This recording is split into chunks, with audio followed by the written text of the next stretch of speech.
ఆపదామపహర్తారం దాతారం సర్వసంపదా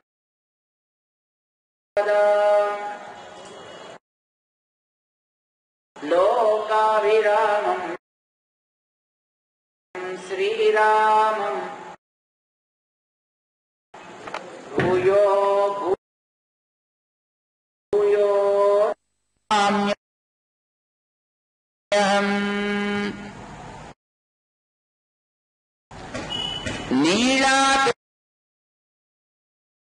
నీళాతుంగస్తనగిరితటీ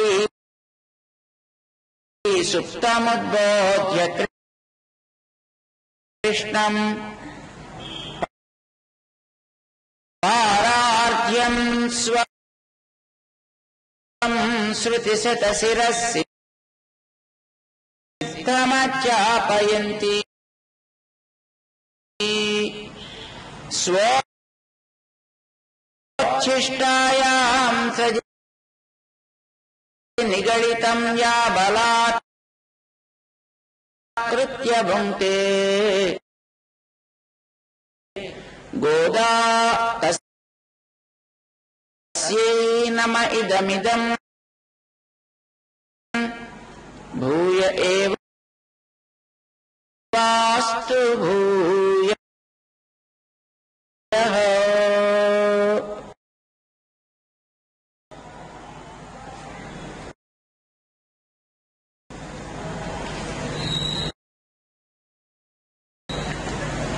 ప్రియ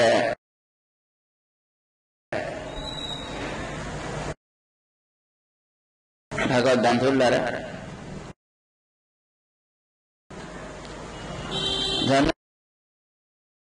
ధనుర్మాత వ్రతంలో ఈరోజు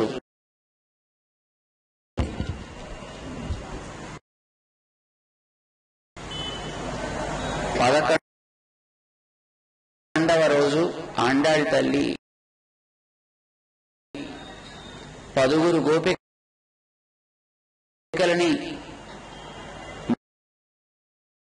మేల్కొల్పి తమతో చేర్చుకుని గోష్ఠిని పరిపూర్ణం చేసుకొని వారందరితోటి కలిసి శ్రీకృష్ణ భవనం దగ్గరికి వెళ్ళి శ్రీకృష్ణుడు ఆదేశించినట్టుగా ఆయన దగ్గర తాము కనిపించాలి అని ఒక్కొక్క గోపికని ఒక్కొక్క రోజున మేల్కొల్పి తనతో చేర్చుకునే కార్యక్రమాన్ని చేస్తూ ఈవేళ 6వ గోపబాలికని మేల్కొల్పింది. ఆ మేల్కొల్పిన క్రమాన్ని మనం అనుసంధానం చేసుకుంటాం.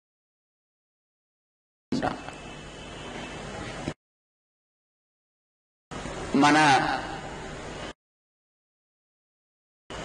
భారతీయమైనటువంటి వాంగ్మయం చాలా అద్భుతమైనటువంటి ఒక వాంగ్మయం.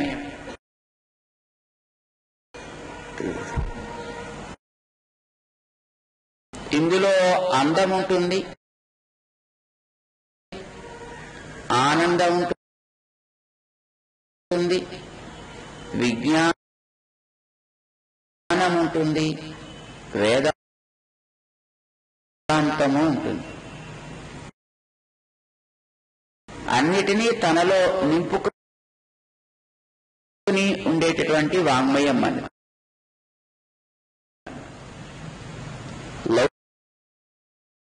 లౌకికమైనటువంటి వాంగ్మయం అయితే అందులో ఏదో ఒక ఆస్పెక్ట్ మనకు లభించవచ్చు. విజ్ఞానంలో మనం స్పృశిస్తే అందులో విజ్ఞానం మాత్రమే ఉంటుంది. లేదా అదేదైనా ఒక అందంగా ఉండాలి అని అనుకుంటూ వర్ణన ఆరంభిస్తే అది కేవలం భౌతికమైనటువంటి వర్ణన మాత్రమే దాంట్లో కనిపిస్తుంది.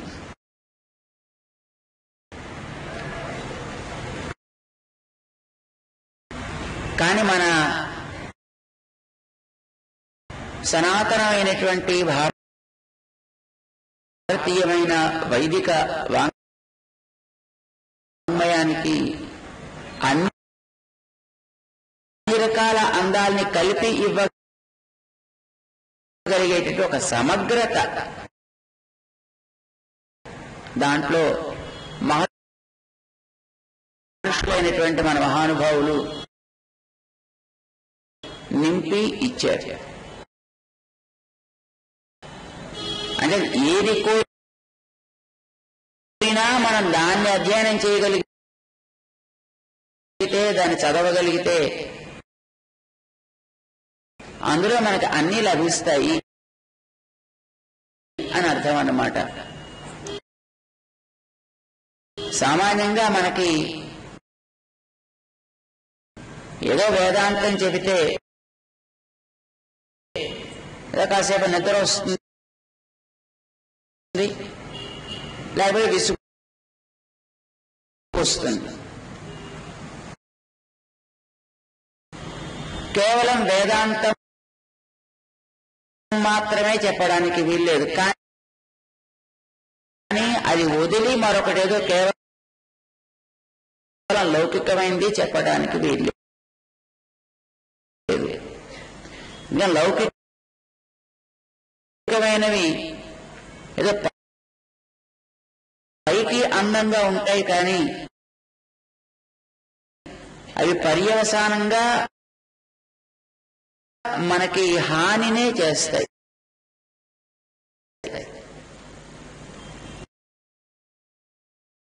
అయితే దాన్ని వదిలిపెట్టి మనం ఎక్కడికో పోమంటే పోలేము. అందుకోసమని మన వాళ్ళు పైన ఉండేటటువంటి అందం కోసం భౌతికమైనటువంటి మనకు అలవాటైన వర్ణనలను చూపిస్తూ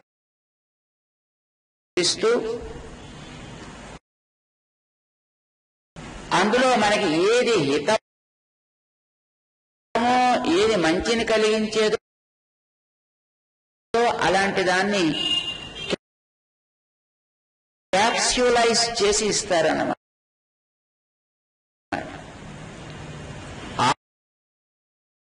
ఆరోగ్యాన్ని ఒక పేషెంట్కి ఇవ్వాలి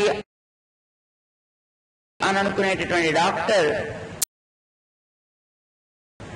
ఏదో పెద్ద మంది ఇస్తే వాడు తీసుకునే శ్రద్ధ లేనివాడైనప్పుడు వాడికి ఏదో రంగురంగులుగా ఉండేటువంటి ఏ చాక్లెట్లో తినడం అలవాటైనప్పుడు ఆ రంగులుగా ఉండే చాక్లెట్స్ లాగా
అవసరం ఉండేటువంటి ఆర్తులైన వాళ్ళని చూసి వాళ్ళకి ఉపకరించగలిగే స్థితి వాడిలో ఉందనుకోండి, వాడిని లోకం కీర్తిస్తుంది. అప్పుడు నిజమైన ఐశ్వర్యవంతుడు అని అంటుంది. ఉన్నందుకు సంపద, లేని వాడికి తోడ్పడగలగాలి. మంచి బలం ఉన్నందుకు, బలహీనుడైనటువంటి వాడికి రక్షణ కలిగించడం కోసం ఉండాలి.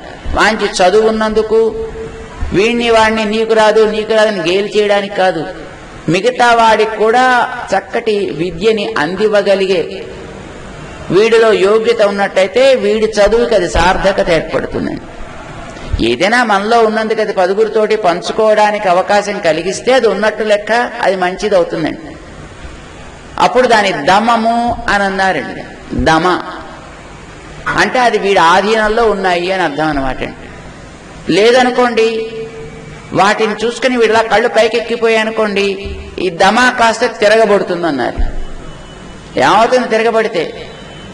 మదం, ఐశ్వర్య మద మత్తము అంటారు. వాడు మంచి ఐశ్వర్యం పెరిగిపోయేటప్పటికీ, లేకపోతే మంచి అందం పెరిగిపోయేటప్పటికీ, లేకపోతే పదవి వాడికి పెరిగేటప్పటికీ, చదువు బాగా పెరిగేటప్పటికీ ఈ కళ్ళు వచ్చి ఇక్కడ కూర్చుంటాయండి. దానికి ఒక 2 తోడు పుడతాయి. ఈ పక్కన 2 వస్తాయి, ఈ పక్కన 2 వస్తాయి. ఎన్ని వస్తాయో చెప్పలేమన్నమాట అండి వాడికి. ఇది లోకంలో సామాన్యులకు కలిగే స్థితి. మామూలు వాళ్ళ విషయంలో అవి మదములు అవుతాయి.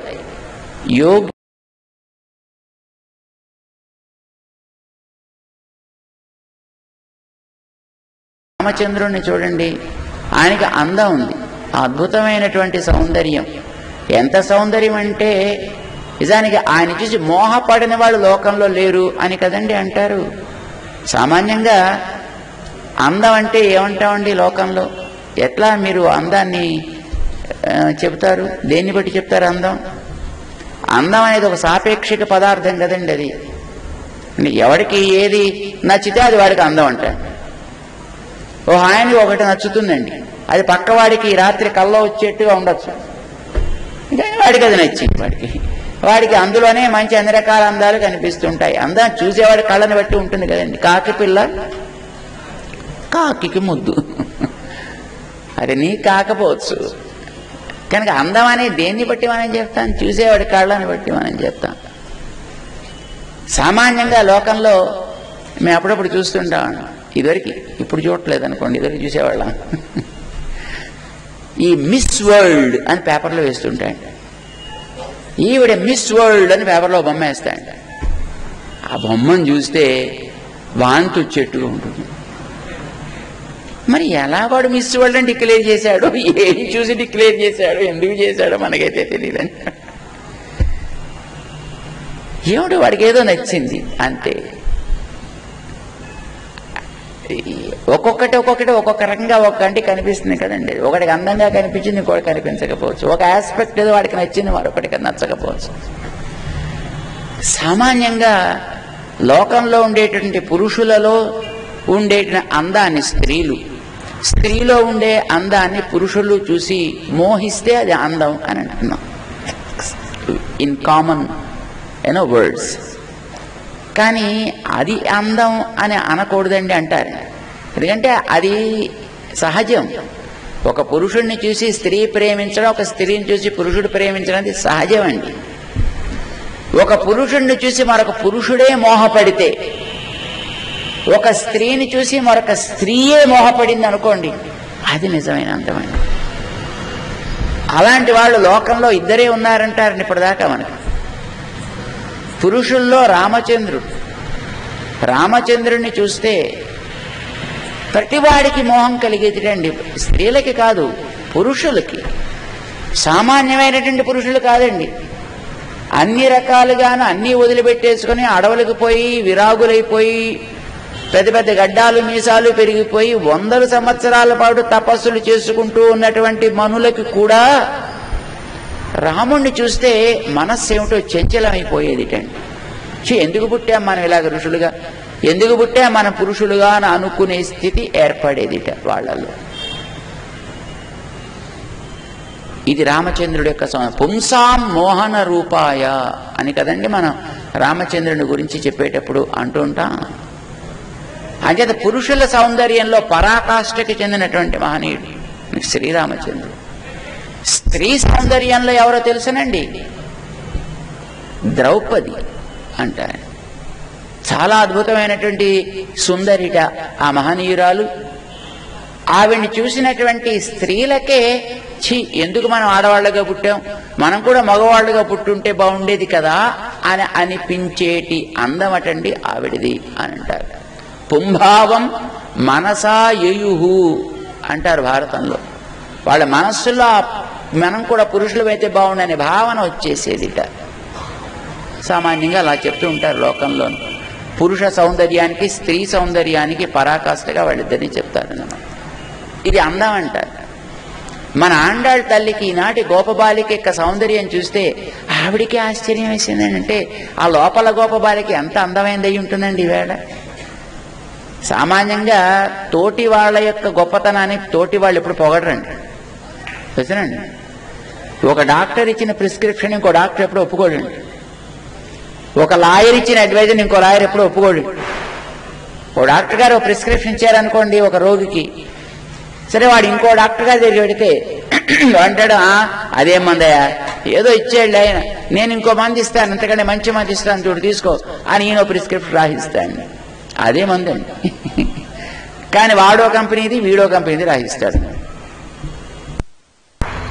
ఒక డాక్టర్ని మరొక డాక్టర్ అంగీకరించడం, ఒక ప్రొఫెషన్ లో ఉండేవాడిని ఆ ప్రొఫెషన్ కింద మరొకరు అంగీకరించడం చాలా కష్టం. అట్లానే ఒక స్త్రీని మరొక స్త్రీ అంగీకరించడం, అందగత్య అని అంగీకరించడం చాలా కష్టం. పోతే అందుకోసమనే మిస్ వరల్డ్ సెలక్షన్ కోసం అంతా మగవాళ్ళే ఉంటారు కాదు. అలాగే ఏదో మాస్టర్ వరల్డ్ తయారు చేయడానికి అంతా బహుశా లేడీసే ఉంటారేమో, తెలియదండి మనకి. మన ఆండాళ్ళ తల్లి ఈవేళ తను లేపేటటువంటి గోప బాలిక యొక్క అద్భుతమైనటువంటి సౌందర్యాన్ని చాలా విలక్షణంగా వర్ణిస్తుందండి. ఆ వర్ణించడంలో కూడా లోకంలో ఉండే మామూలు వాళ్ళు వర్ణించేటటువంటి వర్ణాలలో వాళ్ళ దృష్టితోటి వాళ్ళు వర్ణిస్తారు. కానీ నిజంగా ప్రతి వర్ణనలోనూ కూడా ఆండాళ్ వర్ణించినటువంటి అందం మనం మిగతా చోట్ల చూడమండి. లిటరేచర్ చాలా ఉందండి. ఇంగ్లీష్లో లిటరేచర్ ఉంది, సంస్కృతంలో లిటరేచర్ ఉంది, ఇతరమైనటువంటి అనేక భాషల్లో బోల్డంత వాంగ్మయం ఉంది. కానీ మన అమ్మ అందించిన వర్ణనల సామాన్యంగా మిగతా వాళ్ళెవ్వరికీ అంత స్పష్టంగా కనిపించలేకపోయాయి. వాళ్ళు అలా చెప్పలేకపోయారంటే ఆశ్చర్యం వేస్తుందండి. ఇందులో ఈ గోపబాలిక యొక్క అందాన్ని వర్ణించేటప్పుడు ఈవిడ జుట్టుని వర్ణిస్తుందని మన ఆండాళ్ళ తల్లి. సహజంగా స్త్రీకి నల్లటి జుట్టు, ఒత్తైన జుట్టు, చక్కగా పొడవైనటువంటి కేశము ఉంటే అది ఒక అందం అని అనుకునేవారు ఇదివరకు రోజుల్లో. ఇప్పుడు ఎవరికి లేదు కదండి, అంతా మొత్తం కట్ చేసేస్తుంటారు. కానీ అలా ఈ లోపల గోప బాలికని గురించి వర్ణించేటప్పుడు మన ఆండాళ్ళ తల్లి ఈవిడ యొక్క కేశ సౌందర్యాన్ని వర్ణిస్తుందండి. నిజంగా ఏం ఆశ్చర్యం అండి.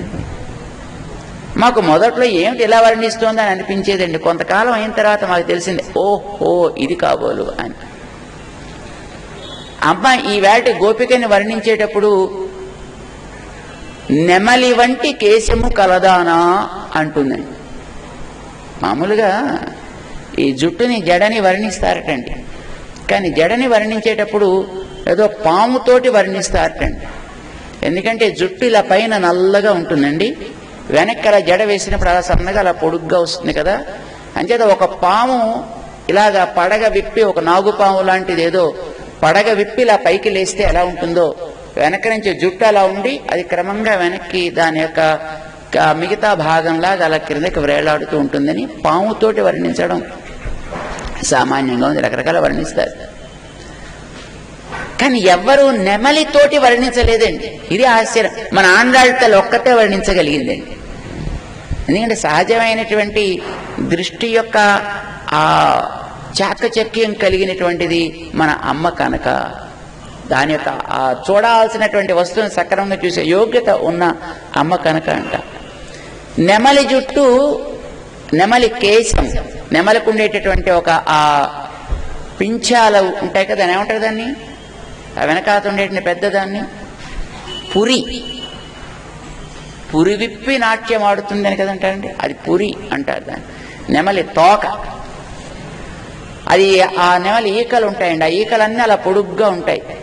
మన దగ్గరికి మనకి అప్పుడప్పుడే అక్కడక్కడ చిన్న చిన్న నెమళ్ళు కనిపిస్తాయి. కానీ పెద్ద ఈ నెమళ్ళకి అంత పెద్ద తోక ఉండడం మనం ఇక్కడ చూడమండి. దానికి ఇప్పుడు ఇంతింత వెంట్రుకలు ఉంటాయి, మన వెంట్రుకలు లాగానే. కానీ మన ఉత్తర భారతదేశానికి ఎక్కడికైనా వెళ్ళాం అనుకోండి, లేదా కొన్ని పెద్ద పెద్ద క్షేత్రాలకు వెడితే అక్కడ చుట్టూ పెద్ద పెద్ద తోటలు కనుక ఉన్నట్టయితే అందులో సహజమైనటువంటి అందంతో సంచరించే నెమళ్ళని కనుక మనం చూడగలిగితే, ఓ ఆ నెమలకి ఇంత పొడుగలా ఒత్తుగా ఉంటుందండి చుట్టూ. ఆ నెమలి తోక అన్నమాట, దాని పురి.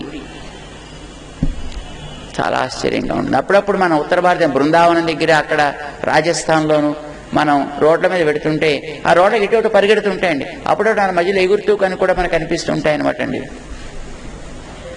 ఏమిటి దాని అందానికి దీనికి పోలిక? ఒకటి, నెమలి పురి మనకి తెలుసును, మెరుస్తూ ఉంటుంది కనుక సహజంగా కేశాలు నల్లగా మెరవాలి అని కదా అనుకుంటారు. బహుశా అది ఒకటి కామన్గా ఉండేటటువంటి ఫ్యాక్టర్. కానీ ఒకటి మీకు తెలియంది మేము చెప్తాను. దాంట్లో నెమలితో ఎందుకు పోల్చింది? పునమయిల్ అంటుంది ఆండాళ్. పునమయిల్ అంటే తన స్థానంలో ఉండేటటువంటి నెమలి, దేనికి భయపడక్కర్లేకుండా నిర్భయంగా సంచరించేటప్పుడు అది హాయిగా ఎట్లా విహరిస్తూ ఉంటుందో అట్లాంటి కేశ సౌందర్యం కలిగిన గోపిక అంటుందన్నమాట. చాలా కాలం మామూలుగా మేము చదువుతూ ఉండేవాళ్ళం, కానీ పెద్దగా ఎప్పుడు తెలిసేది కాదేమో. ఎందుకు అలా పొగిడిందో, ఎందుకు అలా పోల్చిందో అని అనుకున్నాడు. బహుశా ఇది ఇలాగా పురి విప్పి నెమలి నాట్యం ఆడుతుంటే నెమలి చాలా అందంగా ఉంటుందండి. కానీ మరి ఆడవాళ్ళకి అలాగే జుట్టు విప్పి ఉందనుకోండి, అదేదో వేపాకులు పట్టుకుని ఆ జుట్టు అంతా విప్పుకుని ఇలా ఇలా ఆడుతుంటే, అప్పుడెప్పుడో చిన్నప్పుడు సినిమా చూశాను, ఏదో అర్ధరేతిరికాడ అత్తయ్య నాకు అంటూ అలాగా వచ్చిన వాళ్ళు ఏదో పూనికి వచ్చిన వాళ్ళు ఆడినట్టు అలా అనిపిస్తుంది అనమాట. ఏమంటే అలానా అని అనిపిస్తూ ఉండేది మాకు మొట్టమొదట దాన్ని గురించినటువంటి ఆ పాసురం చదువుతుంటే. కానీ తర్వాత చాలా కాలం క్రితం ఈ షాంపూ అడ్వర్టైజ్మెంట్ చూసినప్పుడు ఒకసారి తెలిసిందండి. మీరు షాంపూ అడ్వర్టైజ్మెంట్స్ మీరు రోజు చూస్తూనే ఉంటారు బహుశా టీవీస్లో. అందులో ఒక పెద్ద తొట్టి, ఆ తొట్టి నిండా నీళ్లు, ఆ నీళ్లలో షాంపూ వేస్తారు. షాంపూ అని అడ్వర్టైజ్మెంట్ రాగానే అందులో సర్రమని ఓ ఆవిడ దాంట్లో జంప్ చేసినట్టు అందులోంచి ఒక్కసారి ఇలా తలతోటి బయటకు వస్తే ఆ జుట్టు అంతా ఇలా ఎగురుతున్నట్టు, ఇలా ఎగురుతున్నట్టు అనిపిస్తున్నాయి. వాడండి ఈ షాంపూ అంటాడు. సరే, ఆ షాంపూ వాడేదాకా ఉంటాయా, తర్వాత ఉండవా, అది వేరే విషయం అనుకోండి.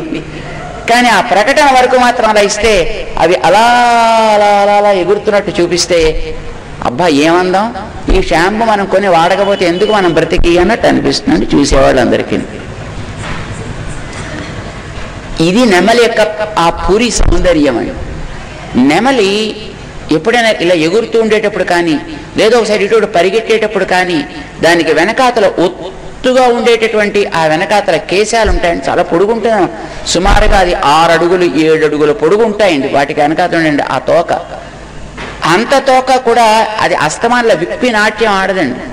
ఎప్పుడైనా ఒక్కొక్కసారి వనంలో ఉండేటప్పుడు లేకపోతే మేఘాలను చూసినప్పుడు అది పురు విప్పి నాట్యం ఆడుతుంది. కానీ దానికంటే అది మామూలుగా నడిచేటప్పుడు ఆ తోక ఇలా తరంగాల్లాగా ఆ నీలి వర్ణంతో తోక చాలా అద్భుతంగా ఉంటుంది. ఎన్ని అందమైన రంగులు ఉంటాయండి తోకలోనూ. భగవంతుడు దానికి ఎంత అందాన్ని ఇచ్చాడో అది. అందుకే మన కన్ను కూడా అంత అందంగా ఉండాలని, ఆ అందం అనేది భగవంతుడిని గుర్తిస్తే వస్తుందని, అలా గుర్తించినప్పుడు ఉండే కన్ను దానికి ఉండేటువంటి నెమలి కన్ను అంటారు. అది అందమే కానీ చూడడానికి పనికిరాదండి. అలాగే ఈ కన్ను ఉన్నా అది భగవంతుణ్ణి కనుక గుర్తించకపోతే అది ఉన్నందుకు కరగాల్సిన ప్రయోజనం జరగటం లేదు, అది వ్యర్థము అంటారన్నమాట. దాన్ని తీసి భగవంతుడు తన శిరస్సును ధరించి ఎవడి చూపైతే తాను చెప్పినట్లుగా ప్రవర్తిస్తుందో అలాంటి వాడి యొక్క నేత్రం కలిగిన వాడిని నా శిరస్సును ధరిస్తానన్నట్టుగా ఆయన నెమలి పింఛాన్ని ధరిస్తాడు తన యొక్క శిరస్సు మీద. అది మనకు బహుశా చెప్పడానికి అయి ఉంటుందండి.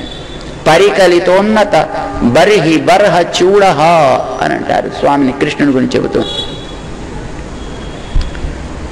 అది ఇలా ఇలా తరంగిస్తుంటే నీలి కాంతులీనుతూ ఎంత అద్భుతంగా ఉంటుందో అట్లాంటి సౌందర్యం కలిగినటువంటి కేశము ఈవేళటి గోపబాలికకి ఉంది అని మన అమ్మ చెబుతుంది.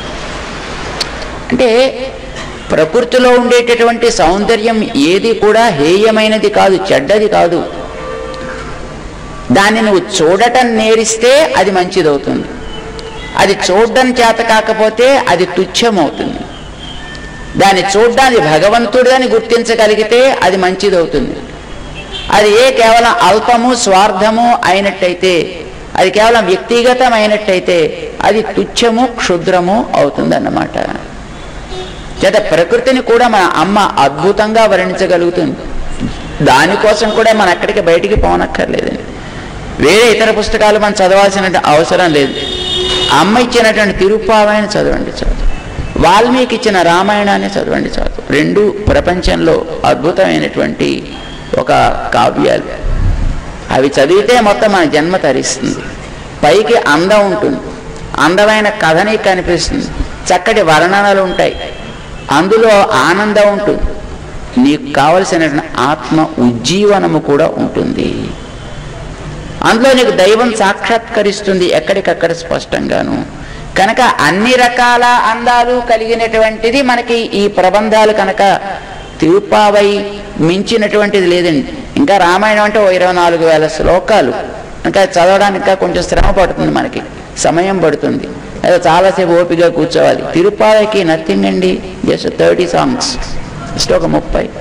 చూడండి, మన వాళ్ళు పొద్దున్నే వస్తారు పాపం 4:30కి వచ్చి కూర్చుని ఇక్కడ ఆలయం అంతా నిండి వాళ్ళంతా చక్కగా పుస్తకాలు తెచ్చుకుని హాయిగా చదువుతుంటే దే ఆర్ రియలీ గ్రేట్ అండి, వాళ్ళు అదృష్టవంతులండి. ఇది చాలండి మన జన్మని తరింప చేయడానికి. వాటిని మనం శ్రద్ధగా విశ్వాసంతో మనం చదవగలిగితే. ఏమిటో ఈ వేల్టి గోపబాలికలోని అందం, దేన్ని మన అమ్మ చెప్పదలుచుకుంది దాంతో అనే దాన్ని మనం చూద్దాం. దాంతోపాటు ఈవేళ గోపబాలికకు అద్భుతమైనటువంటి సంపద అండి. ఎంత సంపద అంటే ఈవేళ మొత్తం వీళ్ళకి ఎన్ని పశువులు ఉన్నాయో వాళ్ళకే తెలియదండి. డబ్బులు నిజమైన సంపదని మన వాళ్ళు ఇప్పుడు అనుకోలేదండి.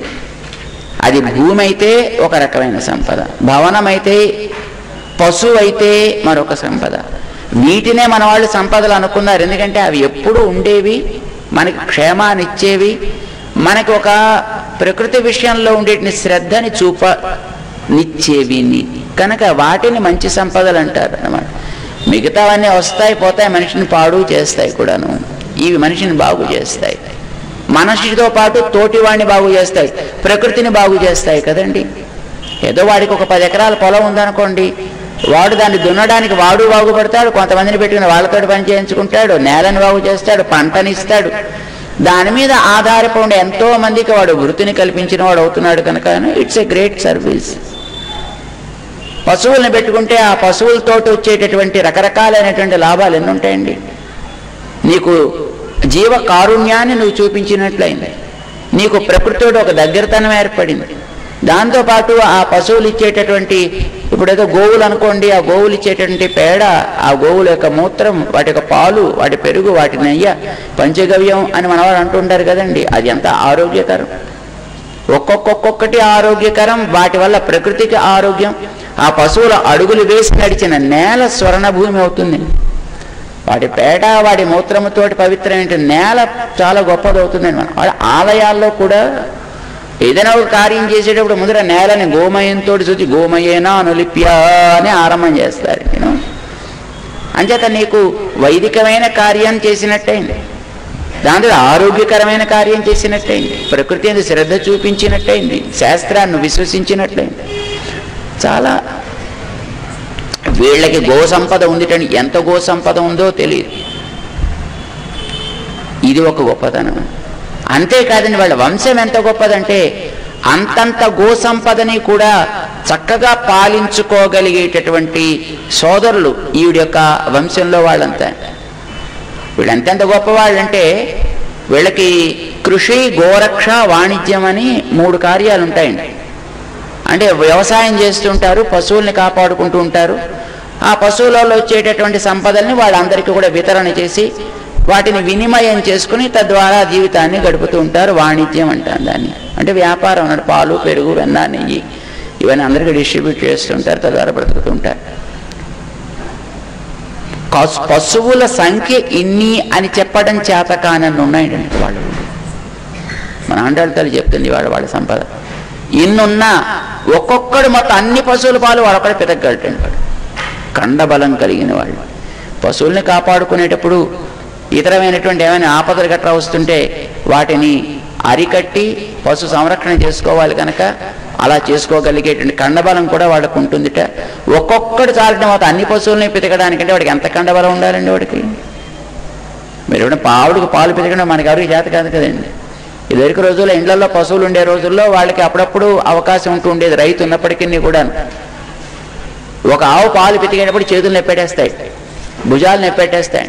ఓ 2 ఆవులను పిరిగితే అయిపోతుంది వాడికి బాబు. 3, 4 ఒక్కొక్కడైతే ఓ 10. కానీ వీళ్ళకి లెక్క ఉంటాయి కదా. కానీ అన్నింటినీ ఒక్కొక్కడు పితకగలటండి. అంత కండబలం. అంతే. ఎంత కండబలం వాళ్ళకి లేకపోతే వీళ్ళ ఊరు పక్కన మధురా నగరం అండి. ఆ మధురా నగరాన్ని పాలించేవాడు కంసుడు. మధురా నగరానికి వీళ్ళు ఉండేటటువంటి నందగోకులానికి మధ్యలో యమునా అనేది ఒక్కటే అడ్డండి. అంటే అక్కడి నుంచి గట్టిగా ఇక్కడ రావాలంటే ఓ 9 మైల్స్ మహా అయితే ఉంటుందేమో distance. That's all it is. నదిని నేరుగా క్రాస్ చేస్తే అంత డిస్టెన్స్ కూడా ఉండదండి. అయినా కంసుడు ఆ ఊళ్ళోకి రాగలిగాడండి. కృష్ణుడు అక్కడ పెరుగుతున్నాడని తెలుసును, ఆయన రకరకాలైన పనులు చేస్తున్నాడని తెలుసు. తను ఎవరో ఒకళ్ళిద్దరిని అక్కడ పంపించినప్పుడు మళ్ళీ వాళ్ళు తిరిగి రాలేదని తెలుసును. ఆయనే వాళ్ళని సంహరించాడని తెలుసు. ఎంతండి నందగోకులాన్ని ఆక్రమించడానికి ఏం పెద్ద కఠినమా? పక్కనుండేవాడు రాజు, పరిపాలకుడు, సైన్యం, ఆడావిడి, ట్రైన్డ్ మిలిటరీ ఇంత ఉంటుంది కనుక వచ్చి ఒక్కసారి మొత్తం నందగోకులాన్ని చుట్టుముట్టేచ్చు కదండి. కృష్ణుని పట్టేసుకోవచ్చు కదా. లేదా వీడిని పంపించి వాడిని పంపించి ఆ దొంగ ప్రయత్నాలు ఎందుకండి చేయడం? అలాగా ధైర్యం లేదండి. నో. వీళ్ళు ఒక్కొక్క కుటుంబానికి చెందిన ఒక్కొక్కడే అంతంత బలం కలిగిన వాడు కనుకనే ఆ ఊర్లోకి అడుగు పెట్టే ధైర్యం, సాహసం కంసుడికి లేనే లేవు. పనికిరాడు. వస్తే మళ్ళీ కంసుడు అక్కడే అయిపోయి ఉండేవాడు, తిరిగి వెళ్ళేవాడే కాదు. అందుకే ఆ ఊరికి రావడానికి ఆయన ఎప్పుడు కూడా చొరవ చూపించారు. తెలుసును ఆయన ఆ ఊరి బలాన్ని గురించి. అంత బలిష్ఠులైనటువంటి వ్యక్తులు కలిగిన వాడిని. అవసరమైతే వీళ్లే వెళ్ళి శత్రువు దగ్గరికి వెళ్ళి ఆ శత్రువును తుదముట్టించగలిగే శక్తి కలిగిన వాళ్ళండి వీళ్ళు. వీళ్ళ బలం అది. ఎవడో శత్రువు వచ్చి మీద పడి ఆక్రమిస్తే ఏదో వాళ్ళు ప్రొటెక్ట్ చేసుకోవడం, ఆ తర్వాత వాడిని ఎదురు తిరిగి కొట్టడం కాదండి. శత్రువు అనేవాడు ఉన్నట్టయితే అక్కడికే పెడతారు. ఆ శత్రువుని నిర్మూలన చేసి పారేయగలిగే కండబలం అండి. అది వీళ్ళకి ప్రహర్త అంటారు. వాళ్ళ దగ్గరికి చేరాడు మన కృష్ణుడిని. ఎందుకంటే వాళ్ళకి అంత బలం ఉంది కనుకనే అక్కడికి చేరి అక్కడ పెరిగాడు కనుకనే తాను కంసుడి దగ్గరికి తాను వెళ్ళి కంసుడిని కొట్టగలిగాడు. గొప్ప కదండి అది. కంసుడు తన మీదకి వస్తే ఏదో వాడిని కాపాడుకుని కొట్టడం కాకుండా కంసుడు ఉండే చోటికి తాను వెళ్ళి కంసుడితోటి పోరాడి ఆ కంసుడిని తుదముట్టించాడంటే ఎంత శక్తి ఉండాలి, ఎంత పవర్. వాడి ఊళ్ళోకి వెళ్ళి వాడిని కొట్టడం అంటే, వాడు ఏర్పరిచిన దాంట్లో వెళ్ళి వాడిని కొట్టడం అంటే మాట్లాడటండి అది.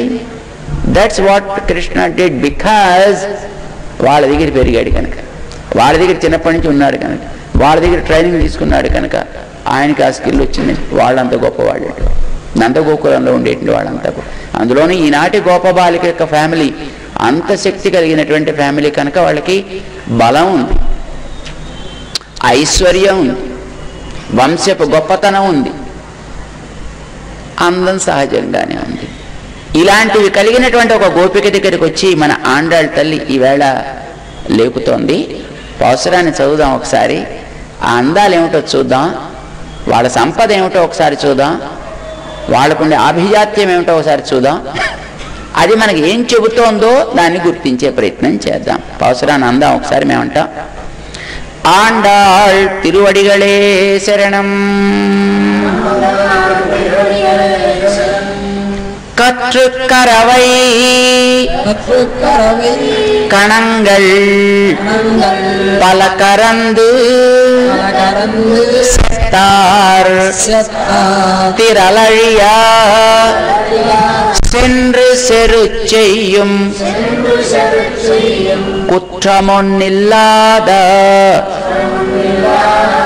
கோவலர்த்தம் பொற்கொடியே புத்தர் வல்குல் புனமயிலே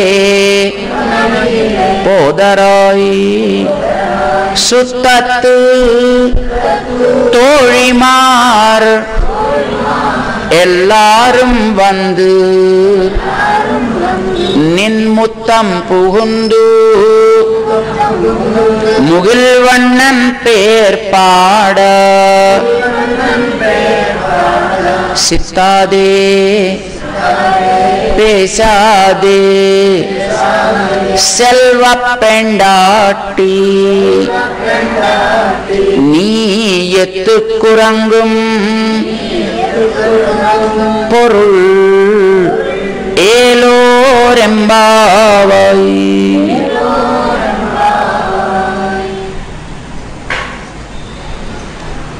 కత్తు కరవై కణంగల్ పలకరందు. ఇది వీళ్ళ వంశం వాళ్ళు చేసే పని. వీళ్ళకు ఉండేటువంటి గొప్పతనం 3 మాటల్లో మన అమ్మ చెప్తోంది. అందులో మొట్టమొదటిది కత్తు కరవై కణంగల్ పలకరందు. పాలు పితికేటటువంటి కండబలం కలిగిన వాళ్ళు వీళ్ళు. ఏం పాలు పితుకుతారు? పశువులకి. ఎట్లాంటివా పశువులు? మామూలుగా ఏదో డొక్కలన్నీ ఎండిపోయి ఎముకలు కనిపిస్తూ ఉండేట్టుగా మనం రోడ్ల మీద చూసే పశువులు లాంటి పశువులు ఉండవి. మరి కట్టు కరవై కరవై పాలిస్తూ ఉండేవి. దూడలకి పాలిచ్చేటటువంటి ఆవులు అంటే చాలా పుష్టి కలిగిన ఆవులు అని అర్థమండి. ఆవులు మొదటి ఈతకి కొంచెం బాగా ఎక్కువ పాలిస్తాయి, రెండవ ఈతకి బాగా పాలిస్తాయి, 3 కూడా ఇవ్వచ్చు. తర్వాత నుంచి కొంచెం కొంచెం తగ్గుతూ ఉంటాయి. గేదెలకైతే కొంచెం కొంచెం పెరుగుతూ ఉంటాయి. ఆవులకి మడట కొంచెం పెరిగితే తర్వాత క్రమంగా తరుగుతూ ఉంటాయి. ఇవి బాగా పాలిచ్చేవి అంటే ఇంకా 1 దూడనో 2 దూడలనో మాత్రమే కన్నటువంటి ఆవులు అన్నమాట. అంచేత ఇంకా మంచి పుష్టి కలిగినటువంటి ఆవులు. దూడలని కలిగినవి పాలిచ్చేటటువంటివి కనుకనే వీళ్ళు మేపుకుంటున్నారండి వాటిని. లేకపోతే వీళ్ళది పెట్టుకుంటారండి అవి. వీళ్ళంతా కూడా వ్యాపారాలు చేసుకునేవారు కదా. మరి వ్యాపారాలు చేసుకునేవారంటే పాలు ఇవ్వకపోతేనో దూడల్ని పెట్టకపోతేనో వాళ్ళకి వ్యర్థం కదా. అంచేత వీళ్ళకి అవి చక్కగా పాలిచ్చేవి, దూడలు కలిగినవి. కట్రు కరవై, కండ్రు అంటే దూడ. అలాంటి దూడలు కలిగినవి కనుక అవి కట్రు కరవై. కరవై అంటే పాలిస్తూ ఉండేవి అని అర్థం అండి. అంటే బాగా పుష్టిగా ఉండేవి. ఎన్నున్నాయి అలాంటి ఆవులు? కణంగల్పల. చాలా అనలేదండి, వాడి గుంపులు కూడా చాలా ఉన్నాయి. పశువులు చాలా ఉన్నాయి అంటే పోనీ ఒకసారి చాలాలో ఎన్నున్నాయి 1 2 3 4 అని లెక్క పెట్టచ్చండి. అలా కాదుటండి. కణంగల్ ఎన్నున్నాయో కూడా లెక్క పెట్టడానికి వీలు కాదుట. గుంపులు, ఒక్కొక్క గుంపు ఒక్కొక్క తెల్ల ఆవులు, ఏదో నల్ల ఆవులు, మత్సలావులు, ఇలాగా ఒక్కొక్క రకమైన ఆవులన్నీ పోనీ ఎన్నున్నాయో చెప్పగల, ఎన్ని గుంపులున్నాయో చెప్పగలమా? పోనీ దశరథుడి దగ్గర ఉండేటటువంటి సైన్యంలాగా. రాజా దశరథో నామ రథ కుంజర వాజిమాన్ అన్నాడండి మన హనుమ సీతమ్మతోటి పరిచయం చేసేటప్పుడు. అంటే మన పాపాలు ఎన్నుంటాయో లెక్క ఉందండి. మన పాపాలు ఇన్ని పాపాలు చేసామని ఎవరు చెప్పగలమా? చెప్పలేము. నేల మీద ఇసుక రేణువులు ఎన్నున్నాయో చెప్పగలరా? చెప్పలేము. సముద్రంలో నీటి బొట్లు ఎన్నున్నాయో చెప్పగలరా? చెప్పలేమండి.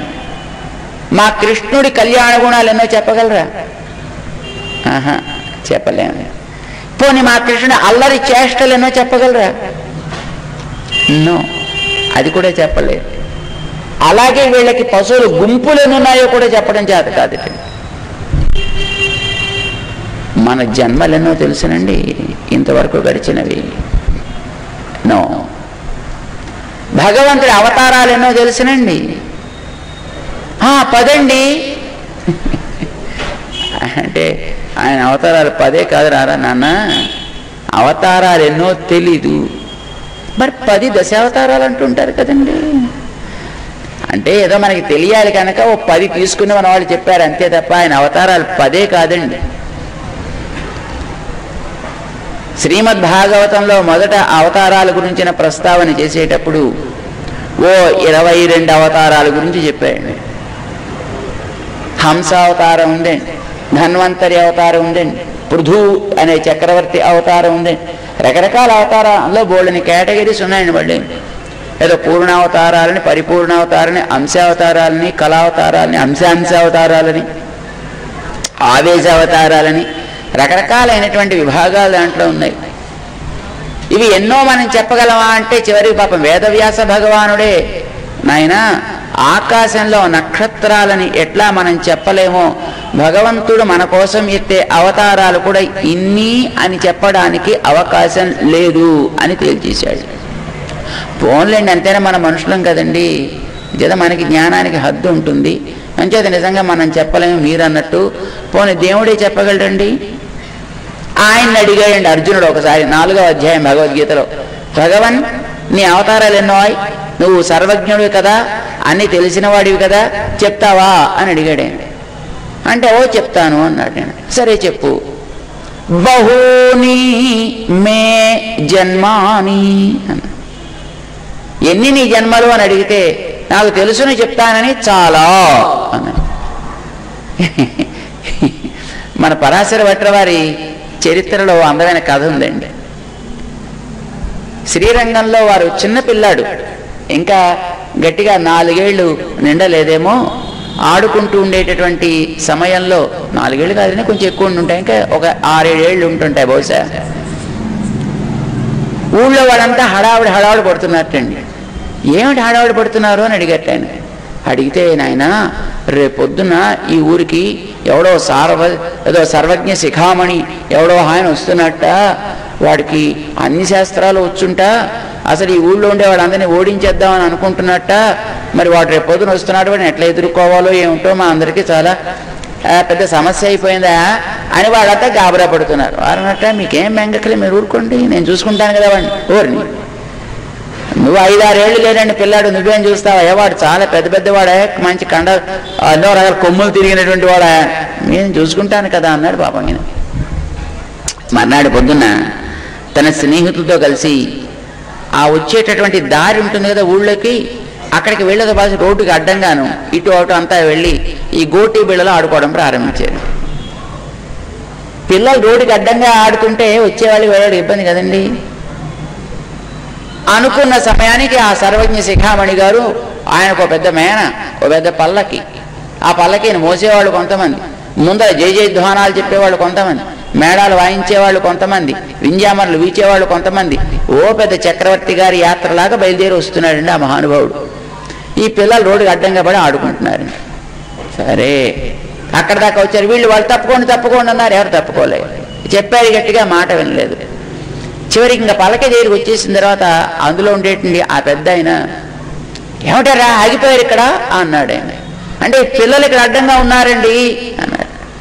సరే ఎవరయ్యా లోపల ఉన్నది అని ఈ పరాశర భట్టర్ అనేటటువంటి మహానుభావులు, చిన్నపిల్లాడే, సరే ఆయన పల్లకి దగ్గరికి వచ్చేటండి, దాంట్లో తీసాడు. ఈ పిల్లాడేనండి అక్కడ వీళ్ళందరికీ లీడర్గా ఉండి ఎంతమంది పిల్లలందరినీ రోడ్డుకి అడ్డంగా పెట్టాడు ఇక్కడ. అంటే ఓయ్ ఏమిటయా ఊళ్ళోకి వెళ్ళాలి నేను అంటే, ఎందుకంటే అంటే పెద్దలతోటి ఇక్కడ ఉండేటువంటి వాళ్ళందరితో నేను వాదించడానికి పెడుతున్నాను.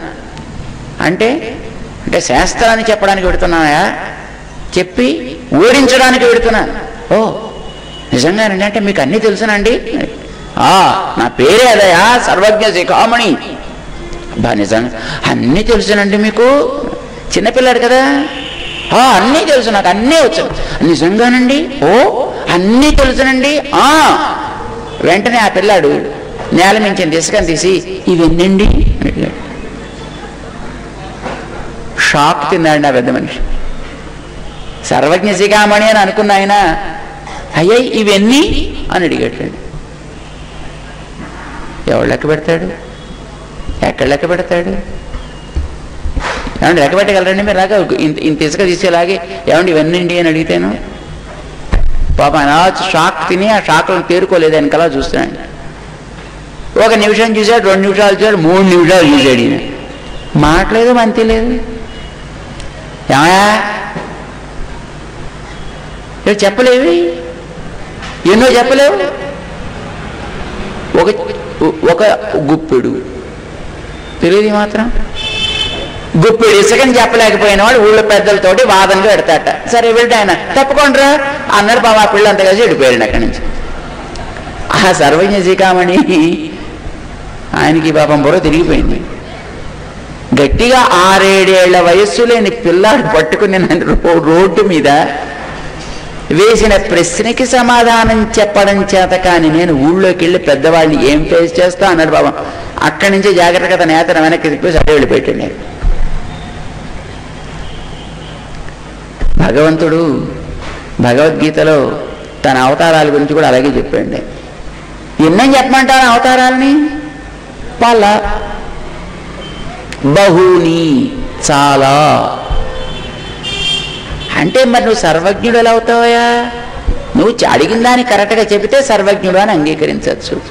మరి నువ్వు ఏదో చాలా అంటే నువ్వు దాటేస్తున్నట్టుంది. నువ్వు సర్వజ్ఞుడు కాడని సర్వజ్ఞుడేనయా. మరి సర్వజ్ఞుడు అంటే ఏమిటో ముందర తెలియాలి. లేనిది ఉన్నట్టు ఉన్నది లేనట్టు చెబితే సర్వజ్ఞుడు అనరండి. ఉన్నది ఉన్నట్టు చెబితేనే సర్వజ్ఞుడు అంటారు. తెలియని దాన్ని తెలియని దానిగా, తగిన దానిని తెలిసేదానిగా చెప్పిన వాడిని సర్వజ్ఞుడు అని అంటారు. అంతే కదండి. ఇప్పుడు ఆకాశం ఎత్తు ఎంత, ఇప్పుడు ఈ పైన వేసినటువంటి ఈ చాందిని ఎత్తు ఎంత అంటే 12 అడుగులు చెప్పచ్చండి. లేదా పైన గోపురం ఎంత, ఏదో 27 అడుగులు చెప్పచ్చండి. ఏదో ధ్వజస్తంభానికి ఎత్తు ఎంత, ఏదో 32 అడుగులు, ఏదో దానికి ఎంత ఉంటాయని చెప్తాం. ఆకాశానికి ఎత్తు ఎంత అంటే చెప్పకపోతే బాగుండదేమో, తెలియదంటే మర్యాదగా ఉండదేమో, అది 1000 కిలోమీటర్లు ఎవడని అన్నాడు అనుకోండి, ఏమనాలండి వాడిని? పిచ్చోడు అంట. తెలియని దాన్ని తెలియదు అంటే మర్యాదగా ఉంటుంది. అది నిజంగా వాడికి తెలిసినట్లు లెక్క. వాడికి తెలియదగని దానిని తెలియదు అనడమే తెలివంటేనండి. తెనాలి రామకృష్ణుడు కథ ఒకటి ఉందండి, బహుశా మీరు వినుంటారేమో అని అనుకుంటా. కృష్ణదేవరాయల వారి సభకి ఒక పెద్ద పండితుడు వచ్చేటండి. వాడు ఈ సర్వజ్ఞ శిఖామణి లాంటి వాడే, వాడు కూడా. ఆ రోజున బాబా తెనాలి రామకృష్ణుడు సభలో లేడండి. వారి ఇంట్లో ఏదో పని ఉందంటే ఆ రోజు ఆయన సెలవు పుచ్చుకున్నాడు. ఆయన 1 రోజు 2 రోజులకో సెలవు.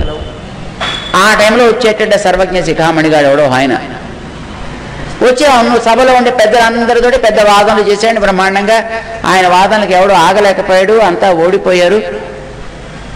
అయ్యా రాజుగారు, మీ సభలో ఉండేటువంటి మీ అల్లసాని పెద్దన గారు, మహాముక్కు తిమ్మన గారు అంటూ అంతా ఓడిపోయినట్టుగా మీరు రాసి చీటీ ఇచ్చేసేయండి, దాన్ని మేము ఫ్రేమ్ కట్టించి పెట్టుకుంటాం అన్నాడు ఆయన. కానీ అవమానం కదండి అది. తన సభకు వచ్చి గండపెండేరాలు తుడిగించుకోండి పెద్దవాళ్ళంతా కూడా ఓడిపోయారు అని చెప్పుకోవడం అవమానం కదా. అయినా రాజుగారికి ఎక్కడో మనసు చిన్న ఆశ. ఎందుకంటే తెనాలి రామకృష్ణుడు ఆవేళ సభలో లేడు. అష్టదిగ్గజాల్లో తెనాలి రామకృష్ణుడు లేడు, 7గురే ఉన్నారు. 7గురు ఓడిపోయారు. మరి ఇప్పుడు ఏం చేయాలి? సరే అయ్యా, మేము ఓడిపోయినట్టుగా మేము అంగీకరించటం లేదు, రావాల్సినటువంటి ఇంకా మా వాళ్ళు ఒకళ్ళు ఉన్నారు, వాళ్ళు కూడా అయిన తర్వాత అప్పుడు మేము కావాలంటే ఏం చేయాలో ఆలోచిస్తాము, సభని మేము ఎల్లుండికి వాయిదా వేస్తున్నాం అన్నారు. అయిపోయింది. ఆ వాళ్ళకి బతుకు జీవుడు అనుకున్నారు అందరూ. వెంటనే తెనాలి రాముడు కబురు చేసిండే, ఎవరై అర్జెంటుగా రారా నాయన. వచ్చాడండి, జరిగింది చెప్పాడు. ఇంతేనండి, ఏం పర్వాలేదండి అన్నాడు ఆయన. అదేమిటయా, వాడంతా చాలా అంత మహానుభావులంతా కూడా ఒక్కొక్కడు తలలు దించేసుకున్నారు.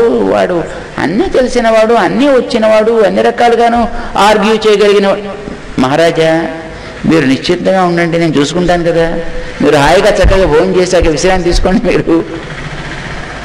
సరే, మన్నాడు సభ ఆరంభమైందండి. సరే ఏమయ్యా ప్రశ్న నువ్వు అడుగుతావా నన్ను అడగమంటావా అన్నాడు. సభలోకి ఈయన వచ్చాడు.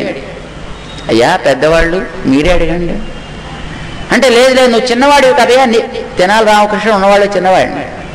సరే నీకే ముందర అవకాశం ఇస్తున్నావు, అడుగు, ఎన్నో ఏదో అడుగు అన్నాడు. అయితే నిన్న మీకు నియమం చెప్పా, మీకు జ్ఞాపకం ఉందనుకోండి. అలా ప్రశ్న వేసినప్పుడు నేను ప్రశ్న మిమ్మల్ని వేసాను అనుకోండి, వేస్తే మీరు చెప్పలేకపోయారు అనుకోండి, అప్పుడు మళ్ళీ నేనే దాని సమాధానం చెప్పాలి. అది చెప్పగలిగేట్టయితే నేను ప్రశ్న వేయాలి. సరే అయితే నువ్వే అడగవాయ్ అన్నాడు.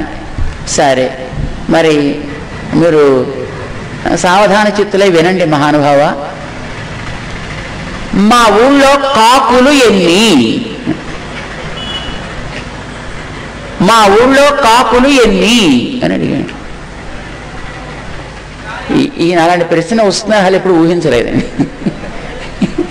అసలు ప్రశ్న అలా వేస్తారని కూడా ఈయనకి ఎక్కడ మనసులో అసలు సంకల్పమే లేదు, ఆలోచనే లేదు. ఏం చెప్తాడని అన్యాయం మహారాజా, ఇలాంటి ప్రశ్నలు వేసేది.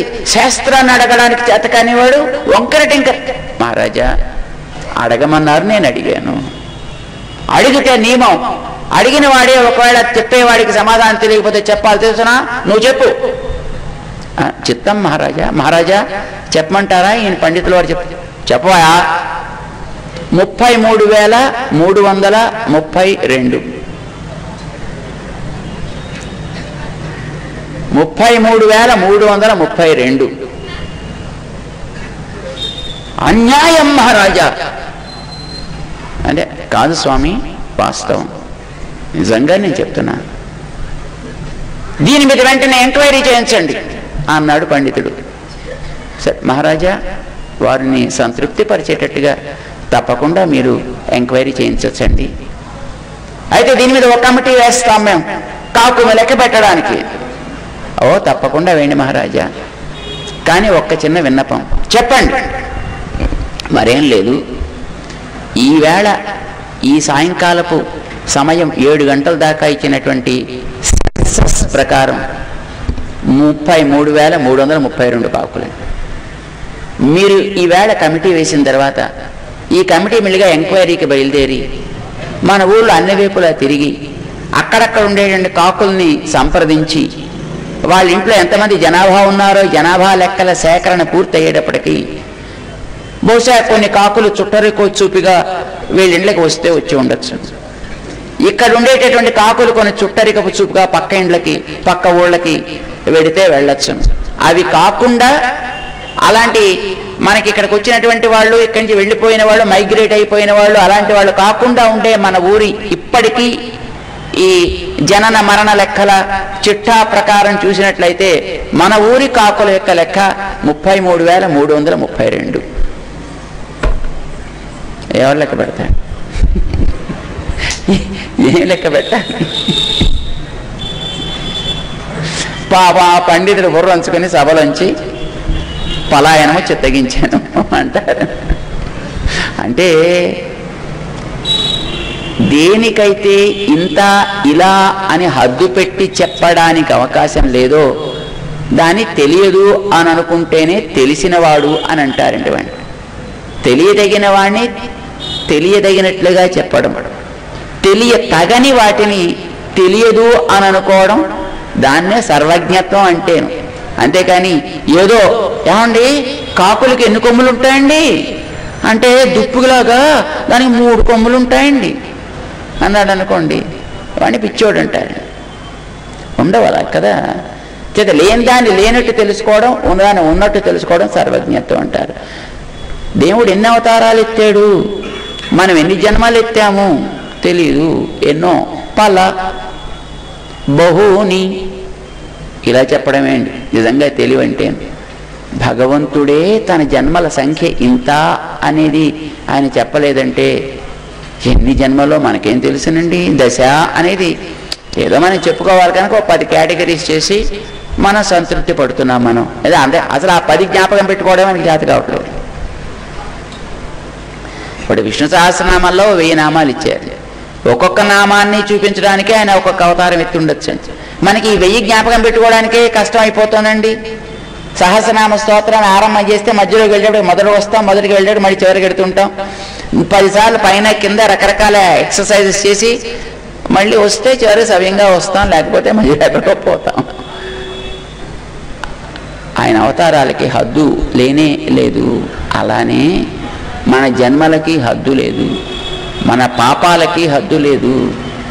ఈ నేల మీద ఇసుక రేణువులకి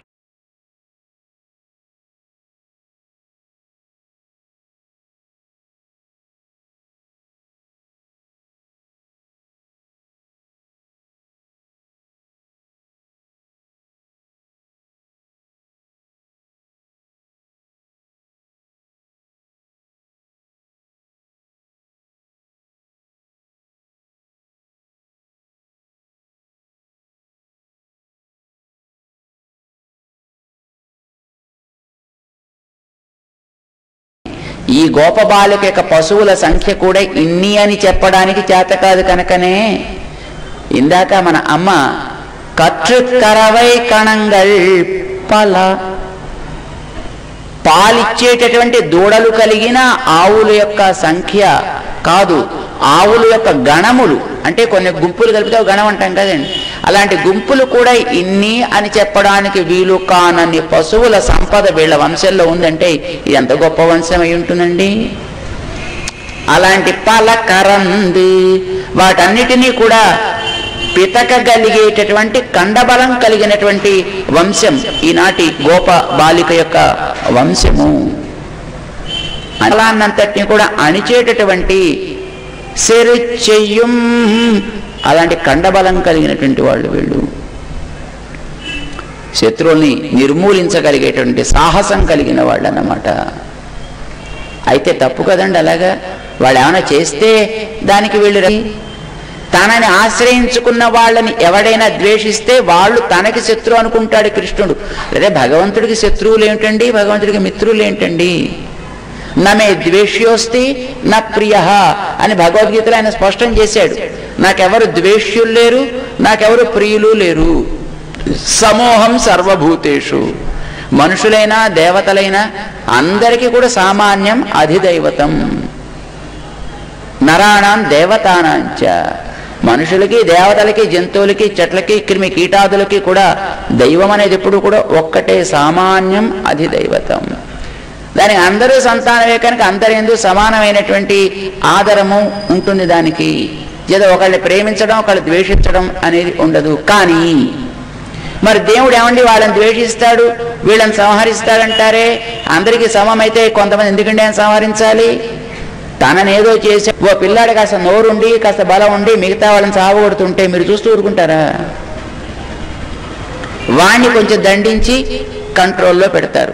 కారణం వాడి మీద కోపంతో కాదు, మీ పిల్లల మీద అందరి మీద మీకుండే ప్రేమ సమానమే కనుక.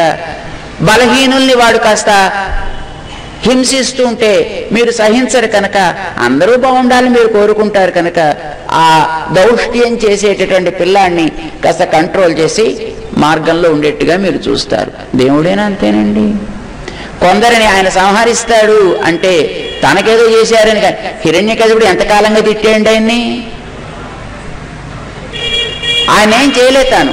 కానీ ప్రహ్లాదుణ్ణి హింసించేటప్పటికి భగవంతుడు రావాల్సి వచ్చింది.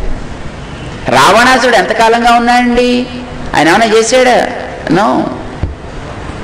కానీ సీతని హింసించేటప్పటికి తాను వెళ్ళి దాని మీద అతని మీద చర్య తీసుకోవాల్సి వచ్చింది. నరకాసురుడు ఎంతకాలంగా ఉన్నాడు? మీరు దీపావళి కథ చదివారు ఎప్పుడైనా? నరకాసురుడి మీద కృష్ణుడు వెళ్ళాడు, ఏదో నరకాసురుడిని తర్వాత సంహరించాడు, అతని చెరలో ఉండే 16,000 మందిని విడిపించాడు. ఇది మనం కథ చదువుతున్నాం. ఎప్పటివాడు తెలుసిన మీకు ఆ నరకాసురుడు? నిన్న మొన్నటి వాడైతే కాదండి. వాడు అసలు వాడి పేరు భౌముడు అని పేరండి. భౌముడు భూమి పుట్టినప్పుడు వచ్చాడండి వాడు. భగవంతుడు శ్వేతవరాహావతారాన్ని ధరించి డిస్లొకేట్ అయిపోయినటువంటి భూమిని తాను మళ్ళీ పైకి తెచ్చాడు అని మనం కథ వినుంటాం కదా. హిరణ్యాక్షుడు భూమి మీద ప్రకృతి మీద రకరకాల ప్రయోగాలు చేసినప్పుడు ఈ గ్రహాలన్నీ కూడా చూడండి నిరాధారంగా ఉంటున్నాయి కదా మనకి ఆకాశంలో. వీటికి ఉండేటటువంటి శక్తి ఏంటి, ఎందుకు ఇవన్నీ నిరాధారంగా ఆకాశంలో తేలుతున్నాయి అంటే ఒకదాని మీద ఒకటి ఆధారపడి ఉంటున్నాయి కదండి. ఇప్పుడు ఇవన్నీ ఒక రకమైన గ్రావిటేషనల్ ఫోర్స్ ఉంది వీటికి కనుక ఏ గ్రహము ఆ గ్రహానికి ఏర్పడిన కక్షలో తిరుగుతూ ఉంటాయి, ఒకదానికొకటి కొట్టుకోకుండా తిరుగుతూ ఉంటాయి. మనకు తెలుసు. ఎందుకు తిరుగుతున్నాయో చూడాలి అంటే ఏం చేయాలి, ఒకదానికి దానికి ఉండే మధ్యలో ఉండేటువంటి ఆ ఆకర్షణ శక్తిని కాస్త అడ్డితే అది ఏమవుతుందో చెక్ చేయాలని భూమికి ఉండే గురుత్వాకర్షణ శక్తిని చెక్ చేయడానికి వాడు ప్రయత్నం చేశాడు. భూమి తన స్థానాన్ని కోల్పోయింది, అది ఎక్కడికో అనంతమైనటువంటి స్థాయిలోకి పోతోంది. ప్రార్థన చేస్తే అప్పుడు భగవంతుడు మళ్ళీ దానికి వరాహ రూపాన్ని ధరించి దాన్ని మళ్ళీ తెచ్చి దాని స్థానంలో దాని కక్షలో పెట్టాల్సి వచ్చింది. దాని మీద పరీక్ష చేసేటువంటి సైంటిస్ట్ని ఎవరే చాలు దాని సైన్సు, ఉన్నదాన్ని నాశనం చేసుకోవడం సైన్స్ అంటారా, ఉన్నదాన్ని బాగు చేసుకుని 10 మందికి వాడేట్టు చేసుకోవడానికి సైన్స్ అంటారు తప్ప. ఏమండి సైన్స్ అంటే అర్థం ఏంటి, నాశనం చేసేదా సైన్స్ అంటేను? టక్ మన ఒక బటన్ నొక్కి మొత్తం ఓ దేశాన్ని అంతటిని లేకుండా చేసేది సైన్స్ అంటారండి దాన్ని. అది రాక్షస కృత్యం తప్ప. సైన్స్ అంటే 10 మందికి ఉపకరించాలి, శ్రమ తక్కువ, వాళ్ళకి ఆనందం ఎక్కువ, ఫలితం ఎక్కువ ఉండాలి, ప్రకృతికి హాని కలగకూడదు. అది చేసేటప్పుడు దాన్ని మనం విజ్ఞానం అని అంటాం. చేత నీ విజ్ఞానం అలా పనికి రాలేదురా నాయనా అని వాడిని తీసేసి ఆ వేళ ఏర్పడ్డ నష్టాన్ని తీర్చడానికి భగవంతుడు భూమిని మళ్ళీ తెచ్చి తన స్థానంలో పెట్టాడండి. భూమికి అధిష్టాత్రి అయినటువంటి ఒక దేవతా విశేషం ఉంటుందండి. ఆవిడని మనం భూదేవి అని అంటాం. ఈ భూదేవిని తాను పట్టుకొచ్చి తన స్థానంలో పెట్టే సమయంలో వారికి కలిగిన కలయిక వల్ల ఏర్పడ్డ సంతానం భౌముడు. అంటే ఎప్పుడు వాడు అని అర్థం, భూమి పుట్టినప్పుడు వచ్చాడండి వాడు అప్పటి నుంచి ఉన్నాడు. వాడు ఎలా ఉన్నాడో మనకి తెలియదు, ఎలా ఉన్నాడని మీరు అడగండి, కానీ ఉన్నాడు వాడు అంతే. కానీ అప్పటి నుంచి వాడు ఉపద్రవకారకుడుగా లేడండి. వాడు మానవుడు బతుకుతున్నాడు అంతేనా వాడు. కానీ వాడి చేసేటటువంటి కృత్యాలు, ప్రజలని పెట్టే హింసలు ఒక తీవ్ర స్థాయికి చేరిపోయాయి కృష్ణావతార కాలం వచ్చేటప్పటికి. అందుకోసం వాటిని అరికట్టాల్సి వచ్చింది. అతన్ని తొలగించాడు. వాడు చేసే పనులు నరకాన్ని కలిగించేటట్లుగా ఉన్నాయి కానీ వాడి పేరు నరక. ప్రవృత్తులు చెడ్డవి కనుక వాడి పేరు అసుర, నరక అసుర. కానీ వాడికి పెట్టినటువంటి రిజిస్టర్ ప్రకారం వాడికి నోటిఫై అయినటువంటి నేమ్ మాత్రం వాడి పేరు భౌముడు అండి. వాడు సరే తర్వాత ప్రసిద్ధం అయిపోయిన నరకాసురుడు అని ప్రసిద్ధమైంది. భగవంతుడు తన్ని హింసిస్తే ఏమండండి, ఏమి చేయడు, ఏం అనుకోడు, పట్టించుకోడు కూడా. కానీ తన భక్తుల్ని ఏమైనా అంటే మాత్రం ఆయన సహించడు, దానికోసం ఆయన స్పందిస్తాడు. అందుకోసమనే ఆయన అవతరిస్తూ ఉంటాడు కూడా, భక్తులని కాపాడడం కోసమనే అవతరిస్తాడు. అలా కాపాడే సందర్భంలో వాళ్ళకి హింస పెట్టేవాళ్ళని కూడా తీసేస్తూ ఉంటాడు కనుక దుష్కృత వినాశనం దానివల్ల సహజంగానే జరుగుతూ ఉంటుంది. ఈ భగవదవతారానికి కారణం అని చెప్తారనమాట. అంటే భగవంతుడు చేసే ప్రతి చేష్టకి ఒక కారణం ఉంటుంది. అట్లా ఆయనకంటూ శత్రువులు ఎవరు ఉంటారు, భక్తులకు కూడా శత్రువులు ఉండరు. భగవంతుడిని ద్వేషించేవాడు నాకు శత్రువు అని భక్తుడు అనుకుంటాడు. ఎందుకంటే భగవంతుడిని వాడు ప్రేమిస్తాడు. ఆ భగవంతుడిని ఎవడైనా మాట అంటే వాడికి బాధ వేస్తుంది. అందుకోసం వాడిని తాను శత్రువు అనుకుంటాడు. భారతంలో దుర్యోధనుడి సభకి శ్రీకృష్ణుడు రాయభారానికని వెళ్ళాడండి. రాయభారానికి వెళ్ళినప్పుడు వాడి ఇంట్లో భోజనానికి వెళ్ళలే. వాడు ఏర్పాటు బాగానే చేసి పెట్టాడు. కానీ ఈయన విదురుడింటికి వెళ్ళి ఆయన పెట్టిన అరటిపళ్ళలో తొక్కలో ఏవో తినేసి వచ్చాయండి. ఈయన వచ్చిన తర్వాత దుర్యోధనుడికి పాపం కోపం వచ్చింది. పెద్ద ఏర్పాటు చేసి పెట్టాడు ఇక్కడ వీడింట్లో, మంచి లంచానికి డిన్నర్కి. తన ఇంటికి వస్తాడని ఎక్స్పెక్ట్ చేస్తుంటే వీడిని ఎవరింటి దగ్గర ఆకుండా నేరుగా వెళ్ళిపోయి విదురు ఇంటికి వెళ్ళిపోయి తీసుకుని వచ్చేసాడండి. సభలోకి వచ్చిన తర్వాత దుర్యోధనుడు అడిగాడండి, ఏమయ్యా ఏంటి నీ పేరు పుండరీకాక్షుడు అని అంటారే, అంటే పెద్ద పెద్ద కళ్ళు కలవాడని మా ఇంటి ముందర నుంచే పెడుతున్నావు, మా ఇంటి ముందర మేమంతా కూడా పూర్ణ కుంభాలు పెట్టుకొని నిలబడి నీకు స్వాగతం చెప్పాలని రెడీగా ఉన్నాం, ఒక్కళ్ళని నువ్వు కేర్ చేయలేదు, అలా నేరుగా పోయావు, ఇంట్లో ఏర్పాట్లు లేవు, వాళ్ళ ఇంట్లో భోజనం పెట్టడానికి లేదు, ఆ విదురుడు ఇంట్లో వెళ్ళి అక్కడికి వెళ్ళి వచ్చావు, నువ్వు ఎందుకు వెళ్ళావు అలాగా అని అడిగాడండి. సంధి కుదర్చడానికి వచ్చాడు కృష్ణుడు. మంచి మాట ఆడాలి కదండి, సంధి కుదర్చాలంటే వాడికి మంచివాడిగా ఉండాలి, వీడికి మంచివాడిగా ఉండాలి. ఏదో కాస్త మంచి మాటలు చెప్పి సంధి కుదర్చాలి, దానికోసం వచ్చాడు ఈయన. సరే ఏం చెప్పచ్చండి ఈయన అంటే, ఏదో మా పాతకాలం ఫ్రెండే చాలా కాలంగా అడుగుతున్నాడు, నేను ఎప్పుడు ఆయన ఎన్నిసార్లు అడిగి నేను వెళ్ళలేదు, సరే ఇప్పుడు అలాగే వచ్చాను కదా అది కూడా కాస్త చేసుకుపోదామని నేను అక్కడికే వెళ్ళాను, పలకరించి వద్దామని వెళ్ళాను, వాడు తినమని బతిమాలితే ఇంకా తప్పకుండా తినాల్సి వచ్చింది, సరే తినేసి వచ్చాను లేనంటే సరిపోయింది. సంధి కుదర్చాలే అనుకున్నటువంటి వాడికి సంధి దాకా కుదిరి ఉండేది, కానీ అలా చెప్పలేదండి ఆయన. దుర్యోధన నీకు నియమం తెలీదా, శత్రువు కదా నువ్వు, శత్రువు ఇంటికి వెళ్ళి భోజనం తినకూడదు తెలుసునా నీకు, శత్రువు ఇంట్లో పాలిచ్చినా తాకూడదండి. ఎందుకంటే శత్రువు నిజంగా మంచి ఇచ్చినా వీడి కర్మం కాలి వీడికేదో అయిందనుకోండి, వాడేదో విషం పెట్టాడు అని అంటారు. అంచేత శత్రువు ఇంటికి ఎప్పుడు కూడా వెళ్ళకూడదయా, శత్రువు ఇంట్లో భోజనం చేయకూడదు, శత్రువు ఆతిథ్యాన్ని స్వీకరించకూడదు, ద్విషదన్నం న భోక్తవ్యం ద్విషంచేవ న భోజయత్ అన్నాడండి. పాపం దుర్యోధనుడికి బాధేసిందండి. కృష్ణ పాండవులకి మాకు కూడా నువ్వు బావవే కదా, నీకు మాకు ఉండే బాంధవ్యం సమానమే కదా, మమ్మల్ని శత్రువులు అంటావేంటా అన్నాడండి ఆయన. మేము నీకేం చేశావు, నువ్వు మాకేం చేశావు కనుక శత్రుత్వానికి అంటే కృష్ణుడు పాండవాన్ ద్విషసే రాజన్, నువ్వు పాండవుని ద్వేషిస్తున్నావా లేవా? అయ్యా పాండవులు మాకు సోదరులు, ఆస్తులు పాస్తులు రాజ్యాలు ఉన్నాయి, సోదరులు సహజంగానే ఏవో ఇలాంటి చికాకులు వస్తూ ఉంటాయి, దెబ్బలాట్లు వస్తాయి, అంచేత వాళ్ళని మేము ద్వేషించుకుంటాం అన్నాడండి. చూడు మమ ప్రాణాహి పాండవా, పాండవులు అంటే ఎవరనుకుంటున్నావు, 5 పాండవులు నాకు 5 ప్రాణాలు లాంటి వాళ్ళ. ఏమండి మీ ప్రాణం మీద నాకు ఇష్టం లేదండి, మీరంటే మాత్రం నాకు అబ్బో ప్రేమ ఇలా కారిపోతుంది, మీ ప్రాణం తీసేస్తా, కానీ మీరంటే మాత్రం నేను నిజంగా చాలా ప్రేమిస్తామండి, నేను మేము ఎంత ప్రేమిస్తామో చెప్పలేను అని ఎదగాలి ప్రాణం తీస్తానంటే ఏమంటే అది ప్రేమ ఉన్నట్టు, అది ప్రేమ అంటే అలా ఉంటుందా? నా ప్రాణాలు పాండవులయ్యా, నీకు పాండవులంటే పడదు శత్రుత్వం అంటావు, కానీ నన్ను మాత్రం ప్రేమిస్తాను నేనంటే ఇష్టమే అంటావు, ఏమైనా అర్థం ఉందా నీ మాటలకి? వాడు నా ప్రాణాలయ్యా, వాళ్ళని ద్వేషిస్తున్నావు అంటే నన్ను ద్వేషిస్తున్నట్టే, అందుకే నేను నీ ఇంటికి రాలేదన్నాడు. ఆయనకి వాళ్ళతో ఏం పెద్ద ద్వేషం లేదు, కానీ తన భక్తుడైనటువంటి పాండవుల్ని ఆయన ఏమైనా అంటే కృష్ణుడు సహించలేకపోయాడు. అట్లానే కృష్ణుణ్ణి ద్వేషిస్తూ వచ్చారు కనుక కంసుడు కానీ కంసుడి దగ్గర ఉండే పరివారం కానీ ఆనాడు నందగోకులంలో ఉండే వాళ్ళందరికీ కంసుడు శత్రువయ్యాడు తప్ప, లేకపోతే వీళ్ళకి వాళ్ళకి పెద్ద శత్రుత్వాలు ఏం లేవండి. అంతకుముందు నందగోకులంలో ఉండే వాళ్ళందరూ కూడా కంసుడికి మామూలుగా మంచిగానే ఉండేవారు, ఆయనకి పంపించాల్సిన కట్నాలు కానుకలు ఏవో వాళ్ళకి పంపిస్తూనే ఉండేవారు, they are pretty much happy, వాళ్ళంతా బాగానే ఉండేవారు. కానీ ఎప్పుడు చెడింది వ్యవహారం, కృష్ణుడిని ఏదో హాని కలిగించాలని పూతని పంపి, శకటాసురుని పంపి, తృణావర్తుని పంపించి ఇలా ఒక్కొక్కడు వచ్చి కృష్ణుడికి హాని చేస్తుంటే అప్పుడు ఓహోహో వాడు మాకు శత్రు అని వీళ్ళు అనుకున్నారు. కృష్ణుడికి భగవంతుడికి హాని కలిగిస్తే భగవంతుణ్ణి ద్వేషించిన వాడు భక్తుడికి శత్రువు, భక్తుణ్ణి ద్వేషించిన వాడు భగవంతుడికి శత్రువు అవుతారా?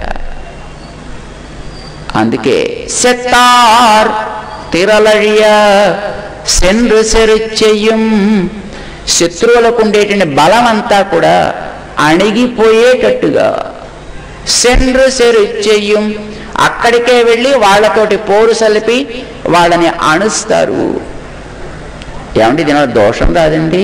నో, కుట్రం ఒన్నిల్లాద కోవలర్, ఈ గోపకులు ఎవరికి కూడా ఏ పాపము అంటదుటండి. అదేమిటండి చంపేసిన దోషం ఉండదండి? నో.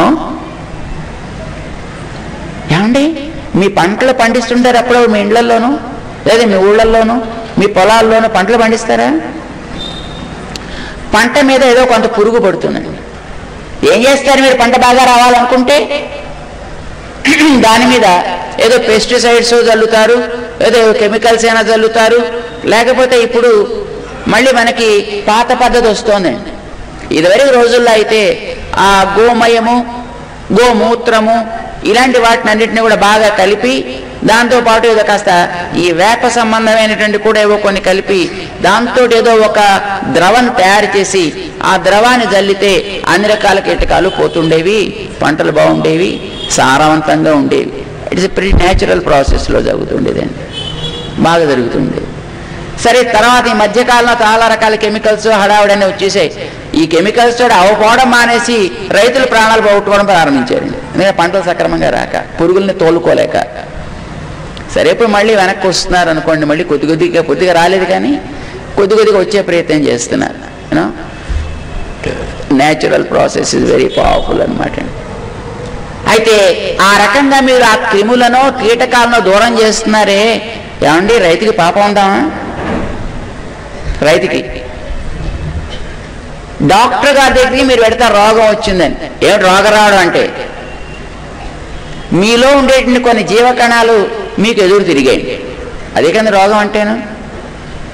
కొన్ని జీవకణాలు నేను మీ మాట విన్నాయా అన్నాయి, దాంతో వీడు కాస్త మూలపడ్డాడు. వీడు ఎంత గొప్పవాళ్ళో చూడండి. మనం క్యాన్సర్ ఎప్పుడైనా పేరు విన్నారండి మీరు? క్యాన్సర్ ఏమిటో తెలుసా? క్యాన్సర్ అంటే శరీరంలో ఉండేటటువంటి ఏవో కొన్ని జీవకణాలు నేను మిగతా వాళ్ళ మాట వినాం, మా అంతటా మేమే బతుకుతాం, మేము స్వతంత్రులం, మా బలాన్ని మేము ఎలా పెంచుకుంటామో చూడండి అంటూ కంట్రోల్ లేకుండా అవి ఇష్టం వచ్చినట్టుగా పెరిగిపోవడం, మిగతా శరీరపు వ్యవస్థని కేర్ చేయకుండా స్వతంత్రంగా కణాలు పెరిగిపోతే దాని పేరు క్యాన్సర్ అని పేరు పెట్టాడు. దానికి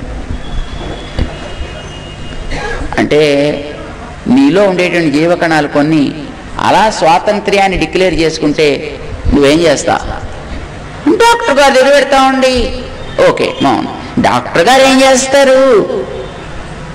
ఆయన దగ్గరికి వెళ్ళగానే కొన్ని రసాయనాలు ఏవో కొన్ని మందులు పట్టుకొచ్చి లోపలికి వేసేస్తారు. ఏమవుతుంది వేస్తే? తల ఎత్తినటువంటి జీవకణాలకి తక్కువ తలలు తీసేస్తారు. అవ్వా, డాక్టర్ గారు హింస చేస్తున్నారండి. అలా హింస చేసినందుకే నువ్వు డాక్టర్ గారికి ఇంత ఫీజు కూడా ఇచ్చుకుని, డాక్టర్ గారు థ్యాంక్స్ అండి, చాలా ఉపకారం చేశారు డాక్టర్ గారు, ప్రాణం దక్కించారు డాక్టర్ గారు. ఒకసారి కాదండి, కనిపించినప్పుడు థ్యాంక్స్ చెప్పుకుంటాం. ఏం చేసినందుకు? హింస చేసినందుకు. ఏమని చెప్పచ్చండి? డాక్టర్ గారు ఇలాగా అందరికీ కూడా హింసలు చేస్తున్నారు కనుక ఈ డాక్టర్లు అందరూ కూడా పాపాత్మలు అంటారండి ఎవడైనా? అనొచ్చా? దైవంతో సమానం అంటారు కదండి వాళ్ళని. Doctor is an alter ego of God. భగవంతుడికి ప్రతిరూపం అంటారండి డాక్టర్ని కదండి. అనొచ్చా మరి? హింస చేస్తే దాని హింస అని అనొచ్చా? అసలది కుట్రం ఒన్ను ఇల్లాద దోషం అనేది ఇసుమంత కూడా వాళ్ళకి అంటనే అంటదు. కారణం, ఒక పెద్ద వ్యవస్థని సవ్యంగా ఉంచడం కోసం అందులో తలెత్తినటువంటి కలుపుని వాళ్ళు తీసేస్తున్నారు అంతే. కనుక doctor is not a sinner, doctor పాపాత్ముడు కాడు. అట్లానే భగవంతుణ్ణి వ్యతిరేకించేటటువంటి వాళ్ళకి, భగవంతుణ్ణి హింసించాలి అనే ప్రవృత్తి కలిగిన వాడికి వీళ్ళు ఎదురు వెళ్ళి వాళ్ళని అణుస్తారు.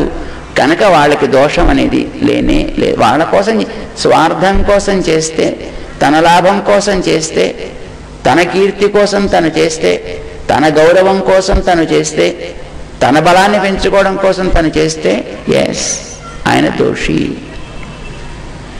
రాజ్యకాంక్ష కానీ, ధనకాంక్ష కానీ, కీర్తికాంక్ష కానీ లేకుండా, తనకుండేదాన్ని నిరూపించుకోవడం కోసం తను చేయకుండా, కేవలం ఇతరుడికి ఉపకారం కోసమనే తను చేసినప్పుడు అది హింస అయినా దోషం కాదు.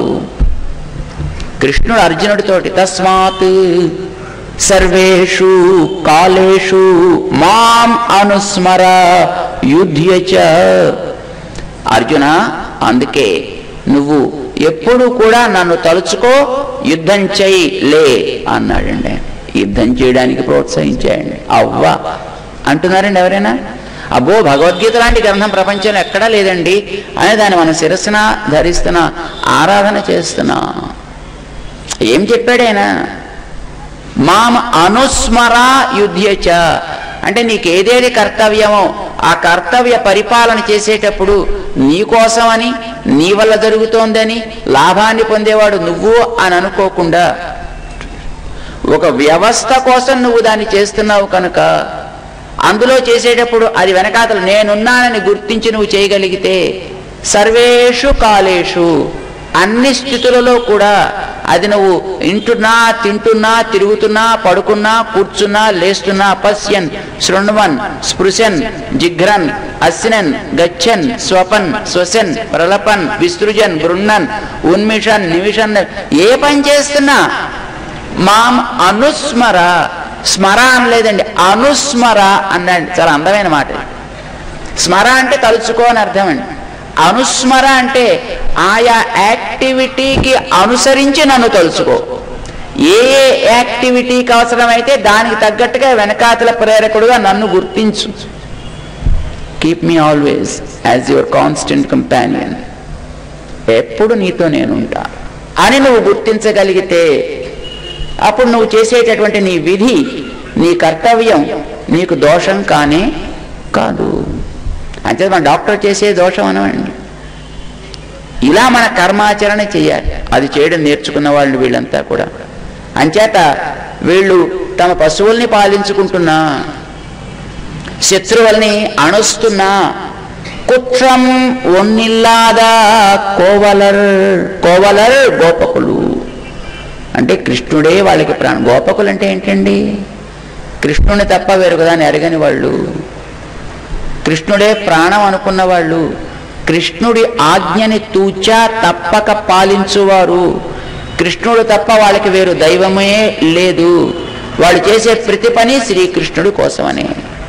వాళ్ళు పశువుల్ని కాచినా కృష్ణుడి కోసమని, పాలు పితికినా కృష్ణుడి కోసమని, పాలని ఇతరత్ర వాళ్ళు వినియోగం చేసినా కృష్ణుడి కోసమని, శత్రువులు అని అనుకున్నా కృష్ణుడి అని ద్వేషించే వాళ్ళని, వాళ్ళని అణిచినా శ్రీకృష్ణుడికి బాగుండాలి అని. అయితే బాగుండాలి అని అనుకోవడం తప్ప వీళ్ళు చేసింది ఏం లేదండి. వీళ్ళు అనుకుంటూ ఉంటే వీళ్ళు చేయాల్సిన పని ఆయన చేస్తుంటాడు. పూతన వచ్చింది, అయ్యో అయ్యో ఏమైపోతుందో మా కృష్ణుడికి, ఏమైపోతుందో మా కృష్ణుడు అనుకున్నారండి. పాపం వీళ్ళు లబో లబో అన్నారు తప్ప వీళ్ళు చేసిన ఏమైనా ఉందా ఏమిటి పూతన్ని? అయ్యో పాపం వీళ్ళని తింతలా లబలబలు ఆడుతున్నారే కనుక వీళ్ళని పాపం ఏడవకుండా మనం కాపాడుకోవాలి అంటే ఆవిడ్ని సంహరించి తను మంచిగా ఉండాలి అనుకున్నా నన్ను సంహరించాడంతే. అమ్మ నా తండ్రి ఎంత పని చేసావురా అని పాపం ఆవిడని పట్టుకొచ్చి ఆ పూతన మించి వాడికి చేట పట్టుకొచ్చి, చీపురు పట్టుకొచ్చి, పేడ పట్టుకొచ్చి, పిడకలు పట్టుకొచ్చి వాడికి ధూపం వేసి ఆ చీపురుతో కాస్త దృష్టి తీసి వాడిని స్నానం చేయించి అంతా చేసి నా తండ్రి నీకు శుభం కలుగ్గాక అందండి ఆవిడ తల్లి. చేయవలసినంత ఆయనే చేస్తాడు, నువ్వు చేసేది ఏముండదు, నువ్వేం చేయాల్సిన అవసరం లేదు. But be sincere in feeling his presence with you. ఆయన నీకెప్పుడు ఉంటాడు వెనకాదరా, నువ్వు అనుస్మరణ చేయాలి. ఇది ఇంపార్టెంట్. అందుకే అనుస్మర యుధ్య, నన్ను తలుచుకుని నీ యొక్క కర్తవ్యాల్లో కార్యాల్లో నన్ను వెనకాతలు పెట్టుకుని అప్పుడు నువ్వు ముందుకు సాగు. ఇది స్వామి ఆదేశించాడండి. ఇది చేసేవాళ్ళు ఈ గోపకులు. ఏ సన్నివేశంలోనైనా జరిగింది అదే. వీళ్ళు వెళ్ళే కృష్ణుడికి చేసింది ఏముందండి? అయ్యో మా కృష్ణుడికి ఏదో అనుకున్నారు, దాన్ని తొలగించి తనని మళ్ళీ వాడికి ఇచ్చుకున్నారు. నీకేనా అంతే? అయ్యో భగవంతుడు నువ్వు నాకున్నావు అని అనుకో. నీకెదురయ్యే సమస్యల్ని తన సమస్యగా తను భావించి దాన్ని పరిష్కరించి తను నీ స్మరణలో నిరంతరము ఉండగలిగేటట్లుగా తాను నీకు అందుతాడు. ఇది గోపత్వము అని అంటే. దీన్నే గొల్లతనం అంటాం మనం. అది కలిగిన వాళ్ళు వీళ్ళు. ఇది కలిగిన వాళ్ళని జ్ఞానులు అంటామని, ఇది కలిగిన వాళ్ళనే మన భక్తులు అంటామని, ఇది కలిగిన వాళ్ళనే భాగవతోత్తములు అంటామని, ఇది కలిగిన వాళ్ళనే మనం ఆచార్యులు అంటామని. ఎలా ఉంటారు ఆచార్యులు? గోపకుల వలె ఉంటారు వాళ్ళు కూడా. అంటే వాళ్ళకి వేరే ఏముండదు, వాళ్ళ కోసం సంపాదించుకునేది ఏముండదు. వాళ్ళు ఏదో కీర్తి కోసం చేయరు, స్వార్థం కోసము వాళ్ళు చేయరు, తమకంటూ ఆర్జించాల్సింది ఏముండదు. వారికి అన్నీ భగవంతుడి కోసమనే వారి యొక్క జీవితం. అలా ఉండేవాళ్ళు మన భక్తులు అంటాం. ఆయనకు సుఖం కలిగితే చాలు, మాకన్నీ లభించినట్లే అని అనుకుంటారు. ఏం చేస్తారు వాళ్ళు కూడా? వాళ్ళు బాగా మంచి బలం కలిగిన వాళ్ళే అయి ఉంటారండి. వాళ్ళు కూడా కచ్చు కరవై కనంగల్ పల కరందు. అలాంటి భక్తులు కూడా తాము నేర్చి ఎన్నో రకాలైనటువంటి భగవంతుడి వైభవాన్ని తెలియచేసే ఆవులను వాళ్ళు పితుకుతూ ఉంటారటండి. మామూలు ఆవులు కావు, శాస్త్రములనే ఆవుల్ని వాళ్ళు పిడుగుతారు. శాస్త్రాలని ఆవులు అంటారు. సర్వోపనిషదో గావ. ఈ శాస్త్రములన్నీ కూడా గోవులు లాంటివి. ఆ గోవులకి వెనకాతల అంగాలు ఉంటాయి. వేదాలు ఉన్నాయనుకోండి, ఒక్కొక్క వేదానికి 6 అంగాలు ఉంటాయి అని అంటారు. శిక్ష, వ్యాకరణము, ఛందస్సు, నిరుక్తం, జ్యోతిషం, కల్పసూత్రము, ఇలాంటివి 6 అంగాలు. వాటి మీద వ్యాఖ్యలు ఉంటాయి, వాటి మీద ఇంకా వ్యాఖ్యలు ఉంటాయి. ఇవన్నీ దూడల్లాంటివి. ఈ దూడలతో పాటు ఉండేటటువంటి ఆవుల వంటి శాస్త్రములని ఎన్నింటినో ఒక్కొక్కరు అధ్యయనం చేసిన మహనీయులు అయి ఉంటారండి భాగవతోత్తములు, ఆచార్యులు అంటే. కనుక వారు మంచి జ్ఞానులు. వీటన్నిటినీ వాళ్ళు వెతకడం అంటే శాస్త్రాన్ని అధ్యయనం చేసి తత్సారాన్ని గ్రహించగలుగుతారు వారు. వాళ్ళకి అలుపు ఉండదు. మనకి పరీక్ష కోసం చదవడం తప్ప సారాన్ని చదవడం కోసం మనం చదువులు చదవట్లేదు కదండి. ఇప్పుడు ఎవరైనా చదువుతున్నారు అట్లాగా? Always we are examination oriented and result oriented, right? Because we are result oriented we know how to get the result. చదివితే అనే రిజల్ట్ వస్తుంది, మార్కులు వేసేవాళ్ళు పట్టుకుంటే రిజల్ట్ వస్తుంది, క్వశ్చన్ పేపర్ ఎవరు తయారు చేస్తాడో పట్టుకుంటే రిజల్ట్ వస్తుంది. మొదట క్వశ్చన్ పేపర్ ఎవరు తయారు చేస్తాడో పట్టుకోవాలి, ఆ తర్వాత మార్కులు ఎవడేస్తాడో తెలుసుకోవాలి, ప్రకటన పేపర్లు ఎవడిస్తాడో తెలుసుకోవాలి, అయిపోయి నీ రిజల్ట్ వచ్చేదాంట్లో. ఇది తెలుసుకున్నప్పుడు నీకు చదువు ఎందుకండి? అందుకే ఇప్పుడు మన వాళ్ళు చదువుకుంటున్నారు, చక్కగా చదువుకుంటున్నాం. ఇప్పుడు సబ్జెక్ట్ ఎవరికి కావాలండి? సబ్జెక్ట్ని ఆర్డర్లు చదివేదేవాడు? Important issues will be picked up. ఒక పుస్తకంలో ఏదో ఒక 32 లెసన్స్ ఇస్తాడండి. ఆ 32 లెసన్స్ ఇచ్చింది దేనికోసం? ఆ క్లాస్ పుస్తకంలో చదవాలి పిల్లాడని ఇచ్చాడండి. టీచర్ గారు వాటిని చెప్పాలి, కానీ అందులో ఆయన 26 లెసన్సే చెప్తాడు. మాస్టర్ గారు మిగతా లెసన్స్ అండి అవి మనకి అవుట్ ఆఫ్ సిలబస్ అంటాడు. అవుట్ ఆఫ్ సిలబస్ ఏంటి అంటే పుస్తకంలో ఇచ్చింది అవుట్ ఆఫ్ సిలబస్. పుస్తకంలో ఇవ్వడేందుకు? పేజీలు దండగా, ప్రింటింగ్ దండగా, కాస్ట్ దండగా నీకు కాదయా, ప్రభుత్వం మేము ఫ్రీగా ఇస్తున్నాం పుస్తకాలు. నువ్వు ఇచ్చేది నీ సొంత పాకెట్ డబ్బు ఇస్తున్నావే ఏంది? అది మళ్ళీ వీళ్ళ దగ్గర పుచ్చుకునేదే కదా. మన దృష్టి విషయగ్రహణ కాదండి, రిజల్ట్ సంపాదించడం, మార్కులు రావడం అంతే. సో మార్కులు రావడం కనుక మార్కులు వచ్చే మార్గాలు అన్వేషిస్తున్నాం తప్ప విషయగ్రహణ అనేది మనం క్రమంగా వదిలేశాం. కానీ ఆచార్యులనే మహనీయులు, వారు ఆచార్యులు ఎప్పుడవుతారు? విషయాన్ని సమగ్రంగా గ్రహించినప్పుడు, వాటన్నిటి యొక్క సారాన్ని తాము పిండగలిగే యోగ్యత ఉన్నప్పుడు వాళ్ళు ఆచార్య పదవికి అర్హులవుతారు.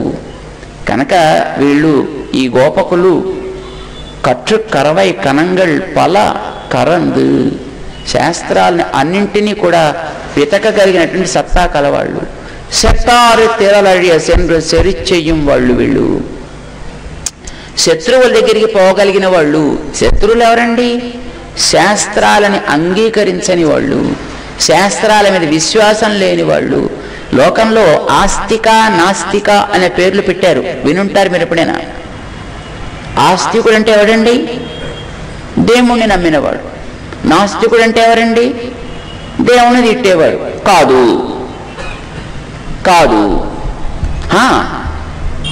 కాదండి. ఎందుకంటే చాలామంది లోకంలో దేవుడు ఉండెను, ప్రభు ఉండును, మీకందరికీ పాపములను భుజించును ఇలా చెప్తుంటారు. మరి వాళ్ళంటే మీరు ఆస్తికులు అంటారా? నో. ఎందుకని?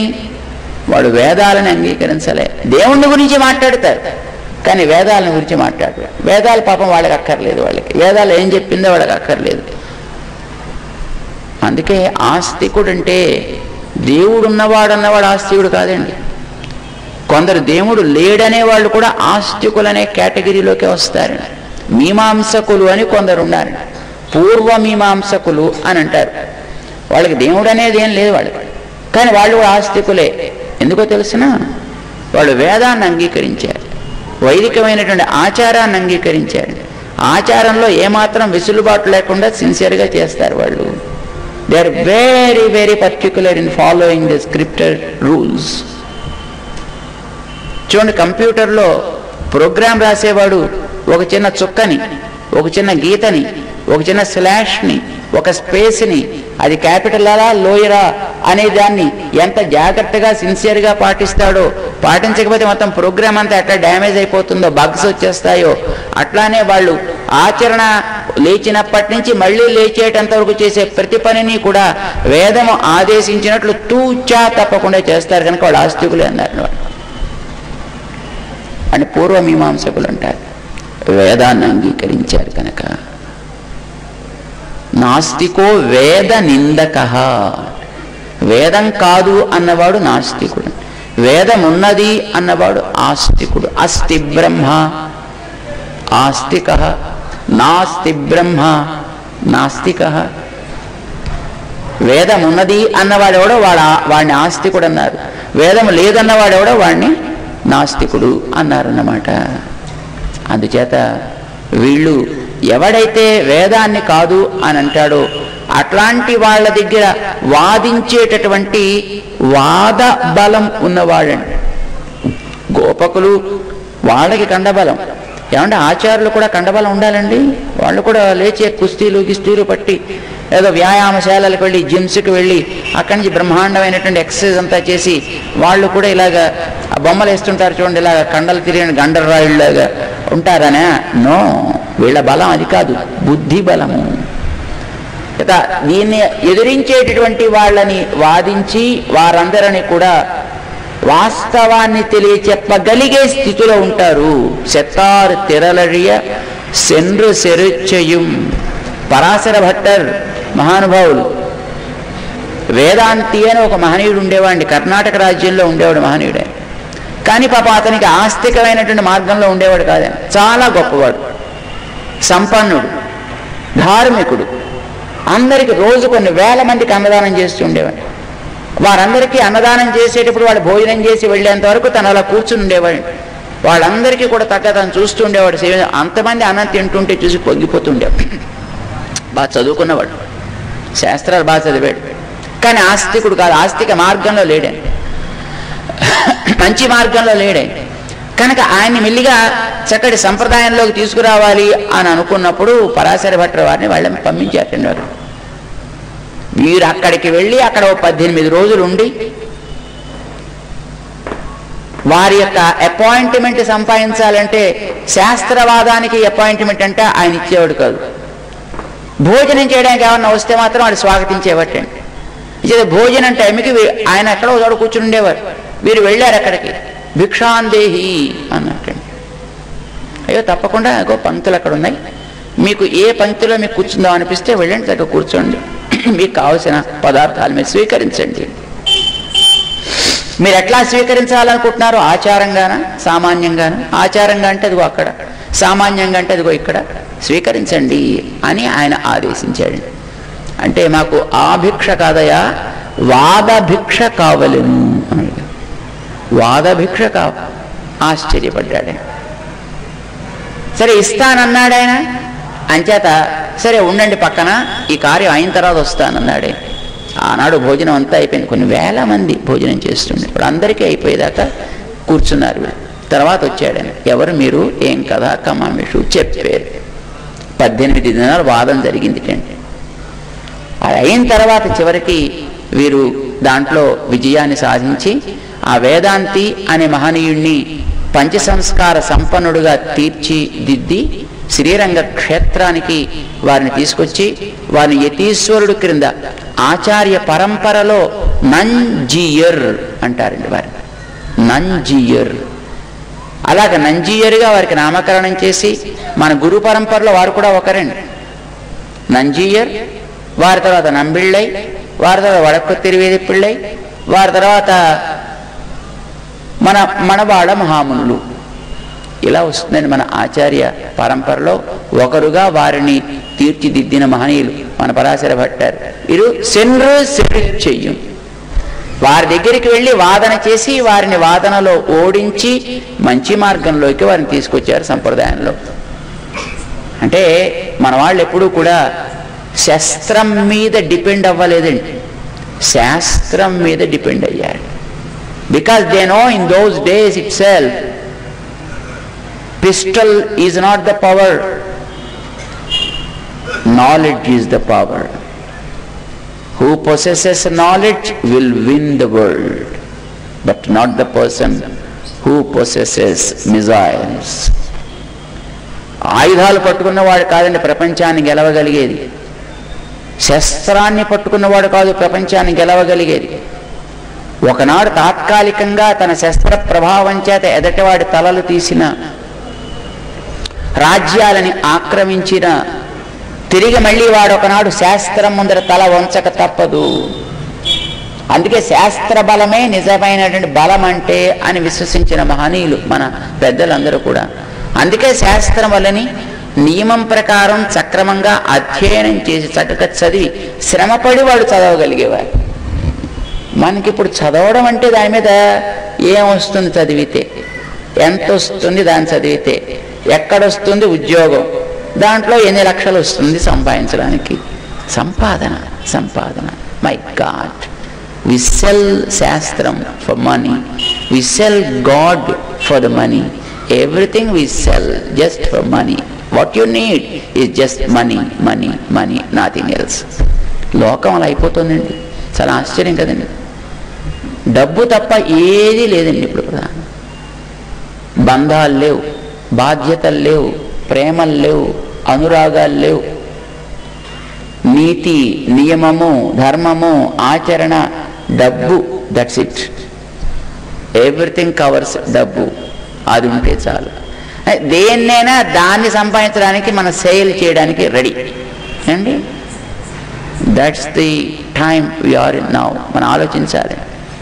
కానీ మన వాళ్ళు శాస్త్రానికి అంత ప్రాధాన్యాన్ని అది గ్రహించిన వాళ్ళు కనుక దాని రక్షణ కోసం దాంట్లో బలాన్ని సంపాదించి అది ఎదటివాడికి నచ్చగలిగేట్టుగా, మెచ్చగలిగేటట్టుగా, అర్థమయ్యేటట్టుగా వాదించి వాడిని ఓడించి సన్మార్గంలో పెట్టేటటువంటి వారు మహానుభావులు కనుక వాళ్ళకి ఏం దోషం ఉండదండి.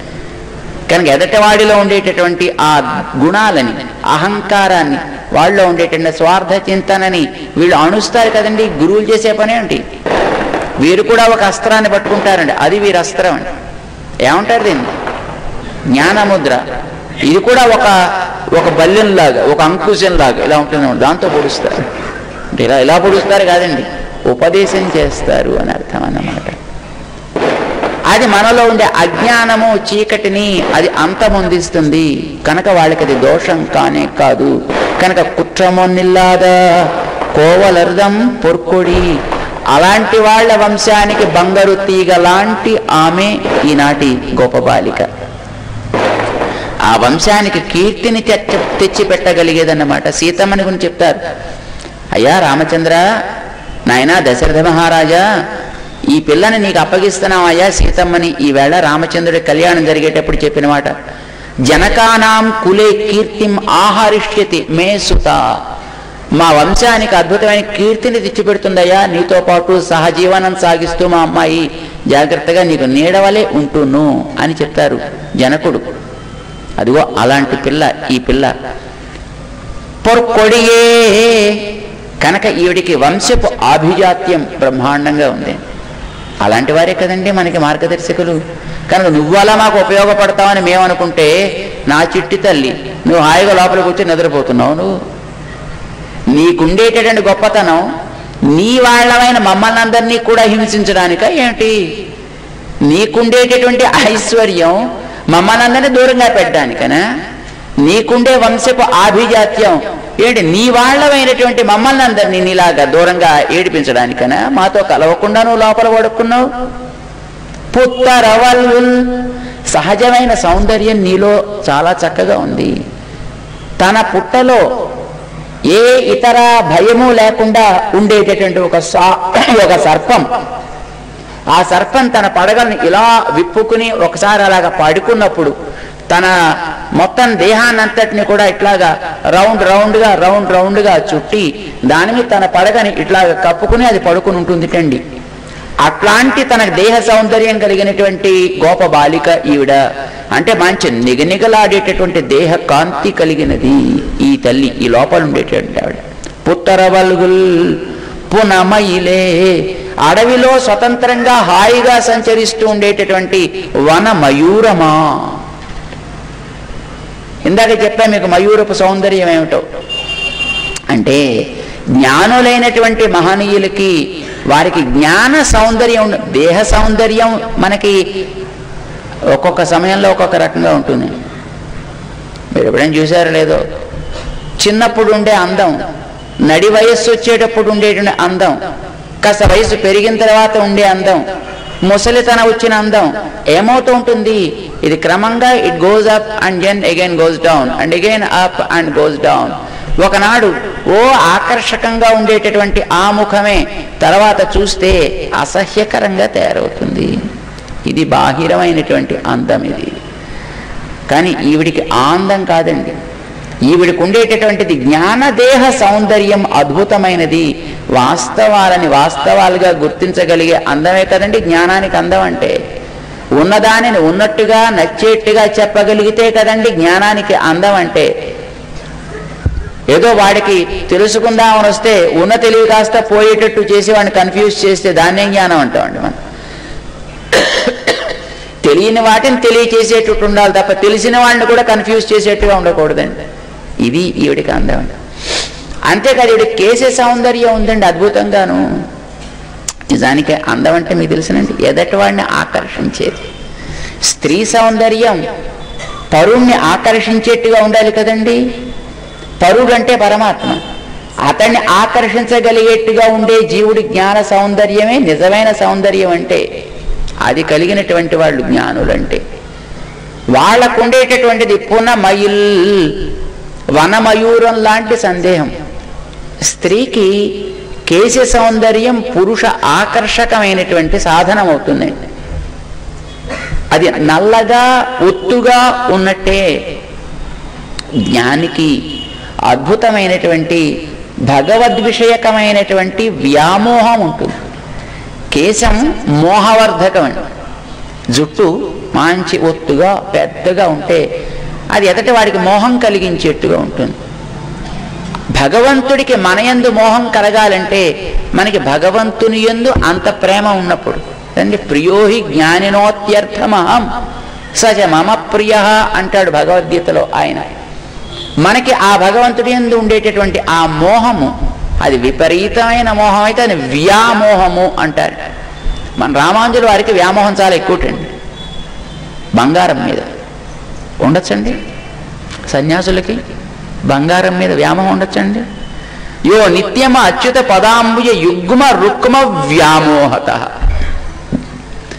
ఒక బంగారం కాదు, 2 బంగారాలు కదా వ్యామోహం చాలా. ఏమిటేవి? ఏమిటా 2 బంగారాలు?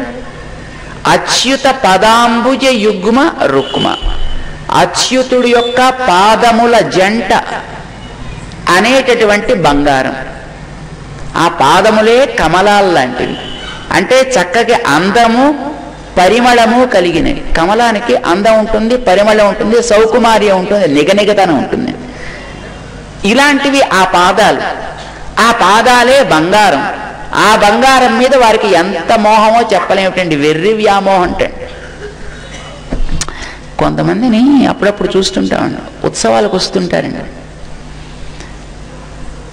పబ్లిక్ ఉత్సవాలకు వచ్చినప్పుడు ఎందుకు ఆభరణాలు వేసుకొస్తారో అర్థం కాదండి మాకు.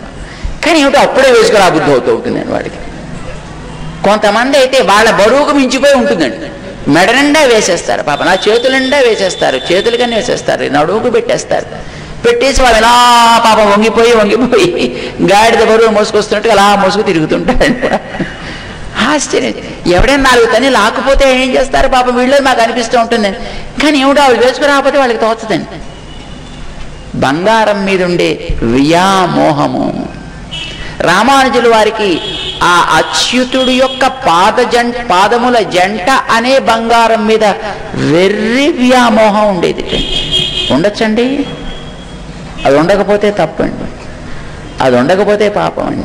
ఈ బంగారం మీద వ్యామోహం అయితే నీకు భయంకరం తప్ప దాని మీద నీకు ఎంతెంత వ్యామోహం ఉంటే అంతంత ఆనందం. అది ఈ గోపబాలికకి అలాంటి అందం, పురుష వశీకార సాధనమైనటువంటి అద్భుతమైన కేశ సంపద ఈవిడికుంది.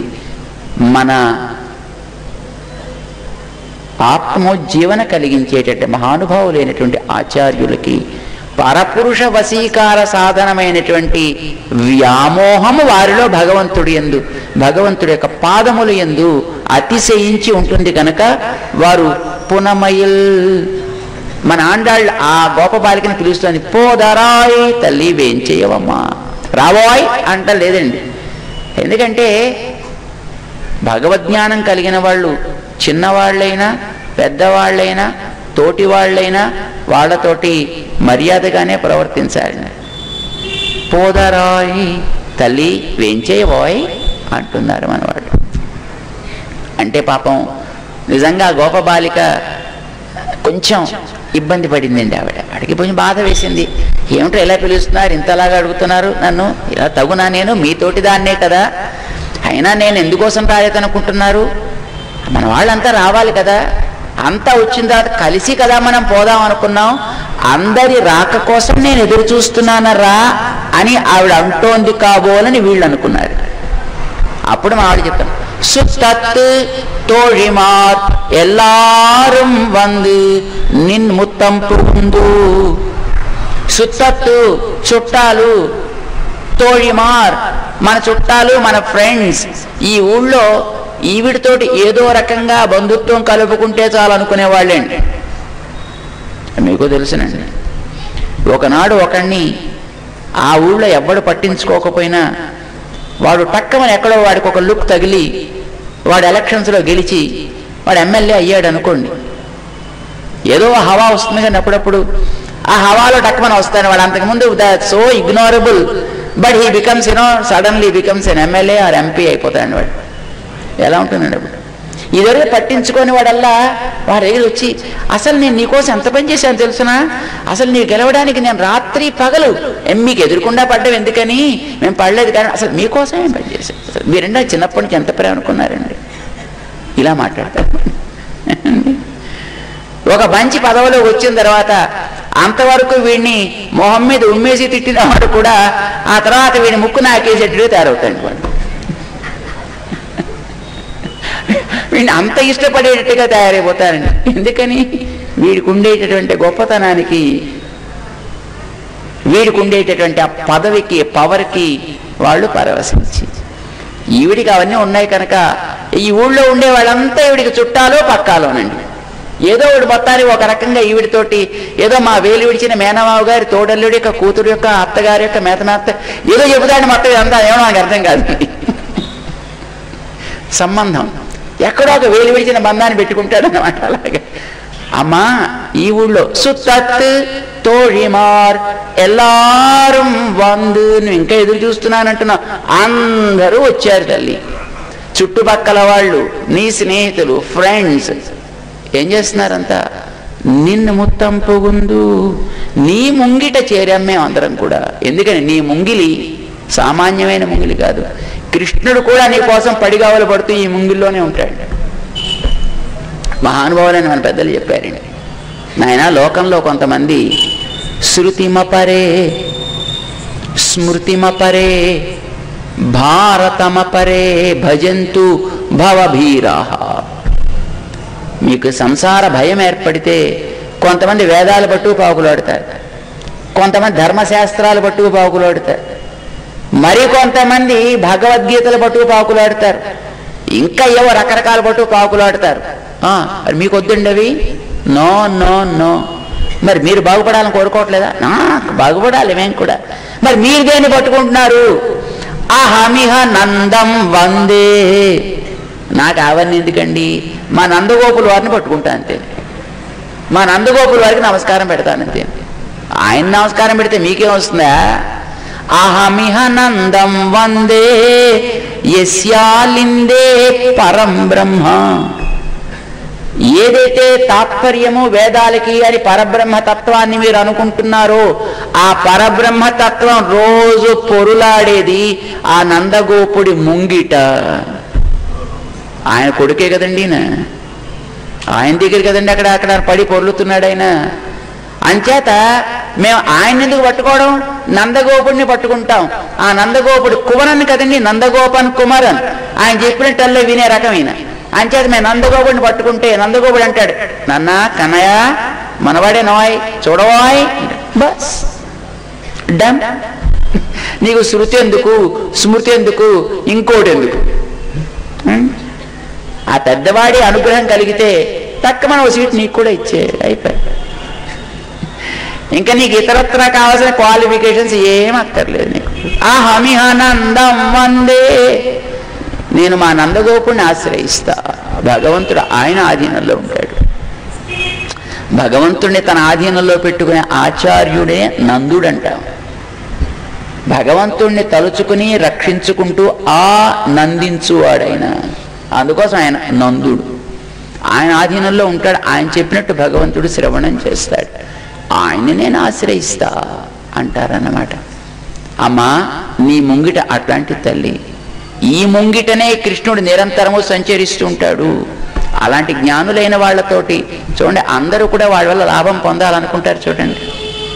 అందరూ కూడా ఏదో ఒక రకమైనటువంటి బంధాన్ని వారితో పెట్టుకుంటారు చూడండి. అలాగా అందరూ కూడా నిన్ముత్తం పుగుందు, నీ ముంగిట మేం చేరి ఏం చేస్తున్నా, ముగిల్వണ്ണన్ పేర్పాడా,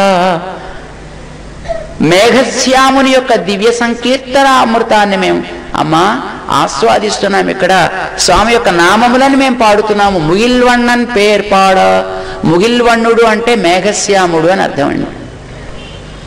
నెమలి దేన్ని చూస్తే ఆడాలి?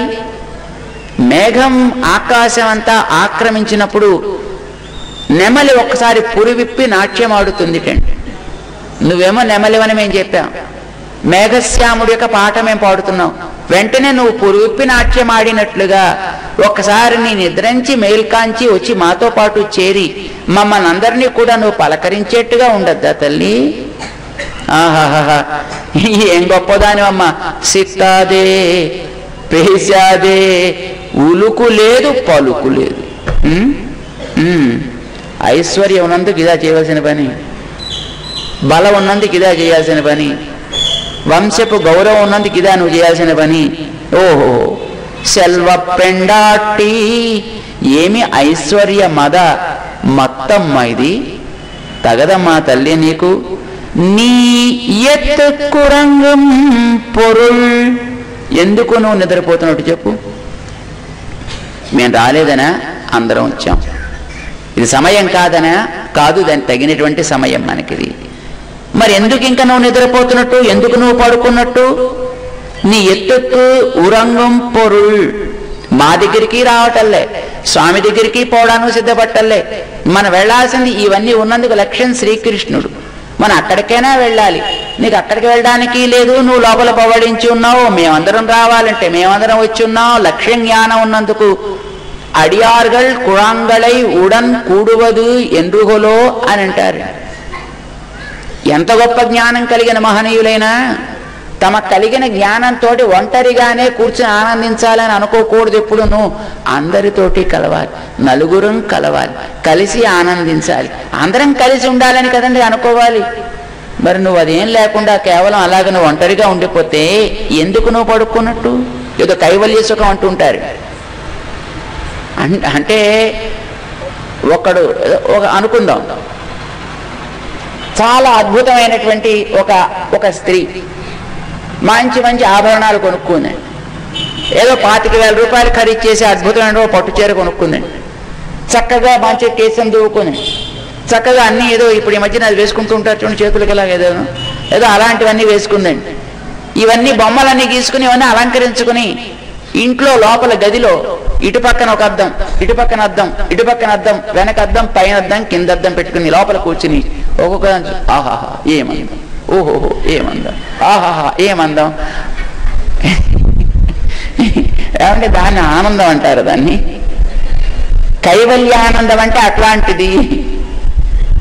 అదేం ఆనందమ్మా, స్వయం పాకం చేసుకునేవాళ్ళగా అద్భుతమైన తదియారాధన ఏర్పాటు చేసి రండి అందరూ హాయిగా ప్రసాదం పుచ్చుకోండి అంటున్నారండి మా రెడ్డి గారు. అందరికీ హాయిగా పుచ్చుకోండి ఆ ప్రసాదం అంటే అబ్బెబ్బే కాదు కాదని నువ్వే పొయ్యి వెలిగించుకుని, నువ్వే పొయ్యి పెట్టుకుని, నువ్వే బియ్యం తెచ్చుకుని, నువ్వే కడుక్కుని, నువ్వే వండుకుని, పక్కవాడు చూస్తే ఎక్కడ ఏమైపోతామో అని తలుపులు వేసేసుకుని లోపల కూర్చుని తినేసేవాడిని ఏమనాలండి వాడిని? హాయిగా నీ కోసం ఆలయంలో పొద్దున్న ప్రసాదం, మధ్యాహ్నం ప్రసాదం, సాయంకాలం ప్రసాదం, రండయ్యా బాబు పుచ్చుకోండి. అయ్యే డబ్బులు ఇచ్చి కొనుక్కోవలసింది అని మిగతా ఏదో పెద్ద పెద్ద ఆలయాలు అనుకునేవాడిని పెడుతుంటే ఇక్కడ మీరు రండయ్యా పుచ్చుకోండయ్యా బాబు, మీకు ఒకటి కాదు 2, 3 ప్రసాదాలు పెడతామంటున్నారండి. కమాన్, తదియారాధన జరుగుతుంటే స్వయం పాకం దోషం తల్లి, నువ్వు ఒక్కతివి అట్లా తినకూడదు, అందరితో కలుద్ది. కానీ ఎందుకు నువ్వు అలా ఉన్నట్టు మరి? నీ ఎత్తెక్కురం